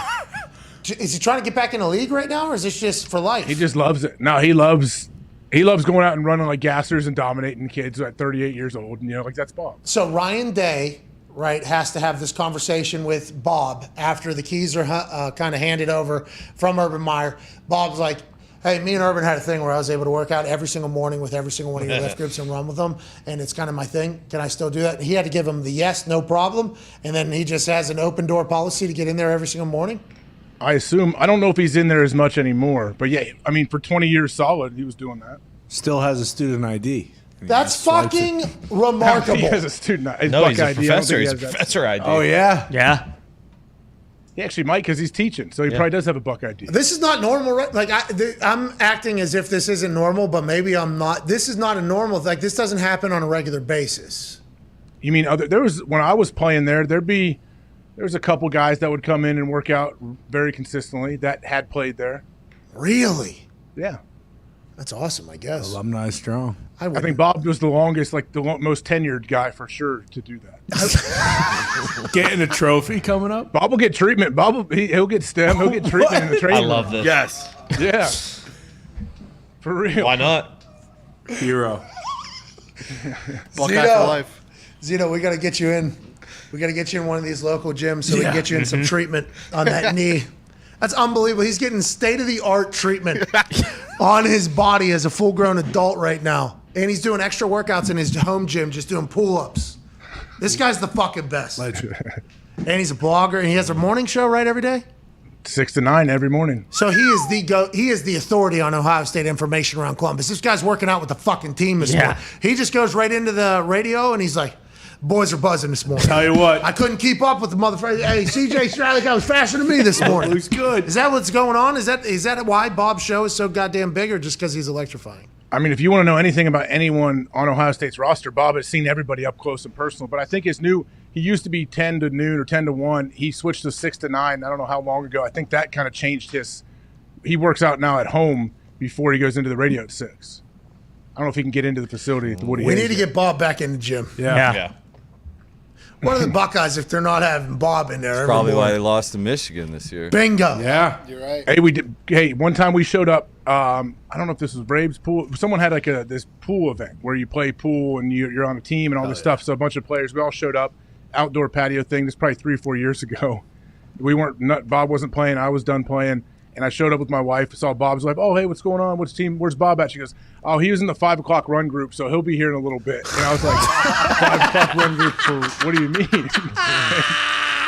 He was with the Bucks. He was out there grinding with the guys in the run group. He went back, so he worked out in the morning, then went back for the run group at night because it was like Friday. For those that don't know, there's different run groups for different times. You can go in the morning, you can go in the afternoon. There's always a lot of, fallout that comes from either. In the morning, you don't know what you're running. So you have no idea what you're signing up for. But in the afternoon, probably a lot hotter, right? Because it's hotter in the afternoon than it is in the early morning. So you're either rolling the dice early and getting it done with for the day, or you're waiting to hear what you're going to die with, and you go at the end. I was an afternoon guy. I needed to know how often, and I was probably out pretty late the evening before. So I'm also sleeping in. Not likely I'm even going to make that workout, but I needed to know. The fact that he is still picking run groups, and his wife is like, all right, he's got a morning run group on Tuesday. He's an afternoon on Wednesday. Then he's back to morning run group on Thursday. And then 5 o'clock run group on Friday to really set off the entire week. That is amazing. How old is General Bob? He's 38. Jesus Christ. This is amazing. Superhuman. Can outlift and outrun a lot of those guys in that facility, too. Dude, it is so hard. The workouts are so hard. The running is what gives you nightmares. That's for me at least. The lifting, I could lift all day long, but the running, that was the hardest thing. So hard. Those college workouts were so hard. I assume because you never know the end. That's the thing too. Like coaches don't want to ever tell you what you're doing. So the whole time you're running, you're like, I'm on the 12th rep of this full gassers we're running. I don't know. I heard maybe we might be doing 22 of these. Coach isn't giving us any info. Like that's another mind game you're doing the whole time. Yeah, I can't do it. I couldn't do it. I had to go in the afternoon. That was a wild part of the football culture. I think it happened in soccer too a little bit. Like if you ask, we'll add. If you ask how much work, because soccer is a big running thing. That's all you do. But as I got older and I started getting like smarter and more in tune with my body and actually thinking about things, I'm like, I operate much better knowing how far the end is. Now, people think I hold back then early and do that whole thing, which goes exactly against why the strength and conditioning people don't. But the fact that Bob's still signing up to do those at the age of 38 is fucking wild to me. He's got to be the most in shape 38-year-old on earth. He's doing a college fucking strength and conditioning program. He'll post just recently. I mean, I don't know how recent, but within the last year or two, he's posted videos running inside the Woody Hayes, running hundreds with a chute on. Yeah, it's awesome. How is he not selected for Titan games? Yeah. Yes. You're right. He was the Titan. Yeah. He would be so good on that too, like the interview post, pre-post, and then during. Someone's got to reach out. He's fucking strapped to the Vertimax. Look at that.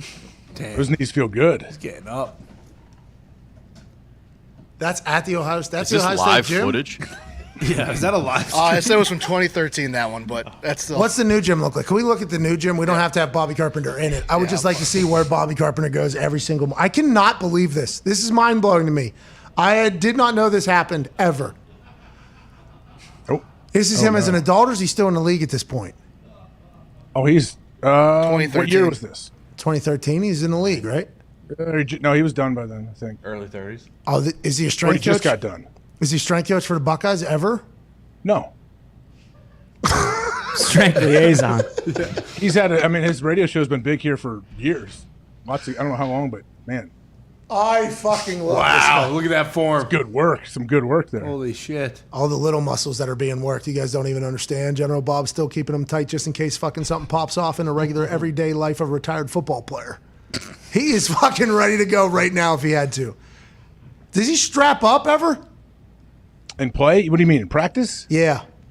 He did in bowl practice when you were allowed to. Now they stopped that, I think. All right. Can we have him on the show more? Yeah, do it. Let's do it. When we send him a text, I'm sure someone's going to send him a clip or something about this. That's unbelievable. Perfect. I couldn't even imagine wanting to do a college strength and conditioning program right now, but then broaching the subject with the people that I would have to talk to get it done, and then following through for it for 20 years. It's fucking unbelievable. Yeah. This is somebody that needs to be celebrated, I think. Change your regimes, making sure. Hey, yeah, the general stays. Yeah. All right, we're back tomorrow. Hammer Down will be in about 15 minutes. You will have a link to go check them out live tonight at 8 p.m. Eastern Time at youtube.com/That's Hockey Talk. We have the greatest hockey show going.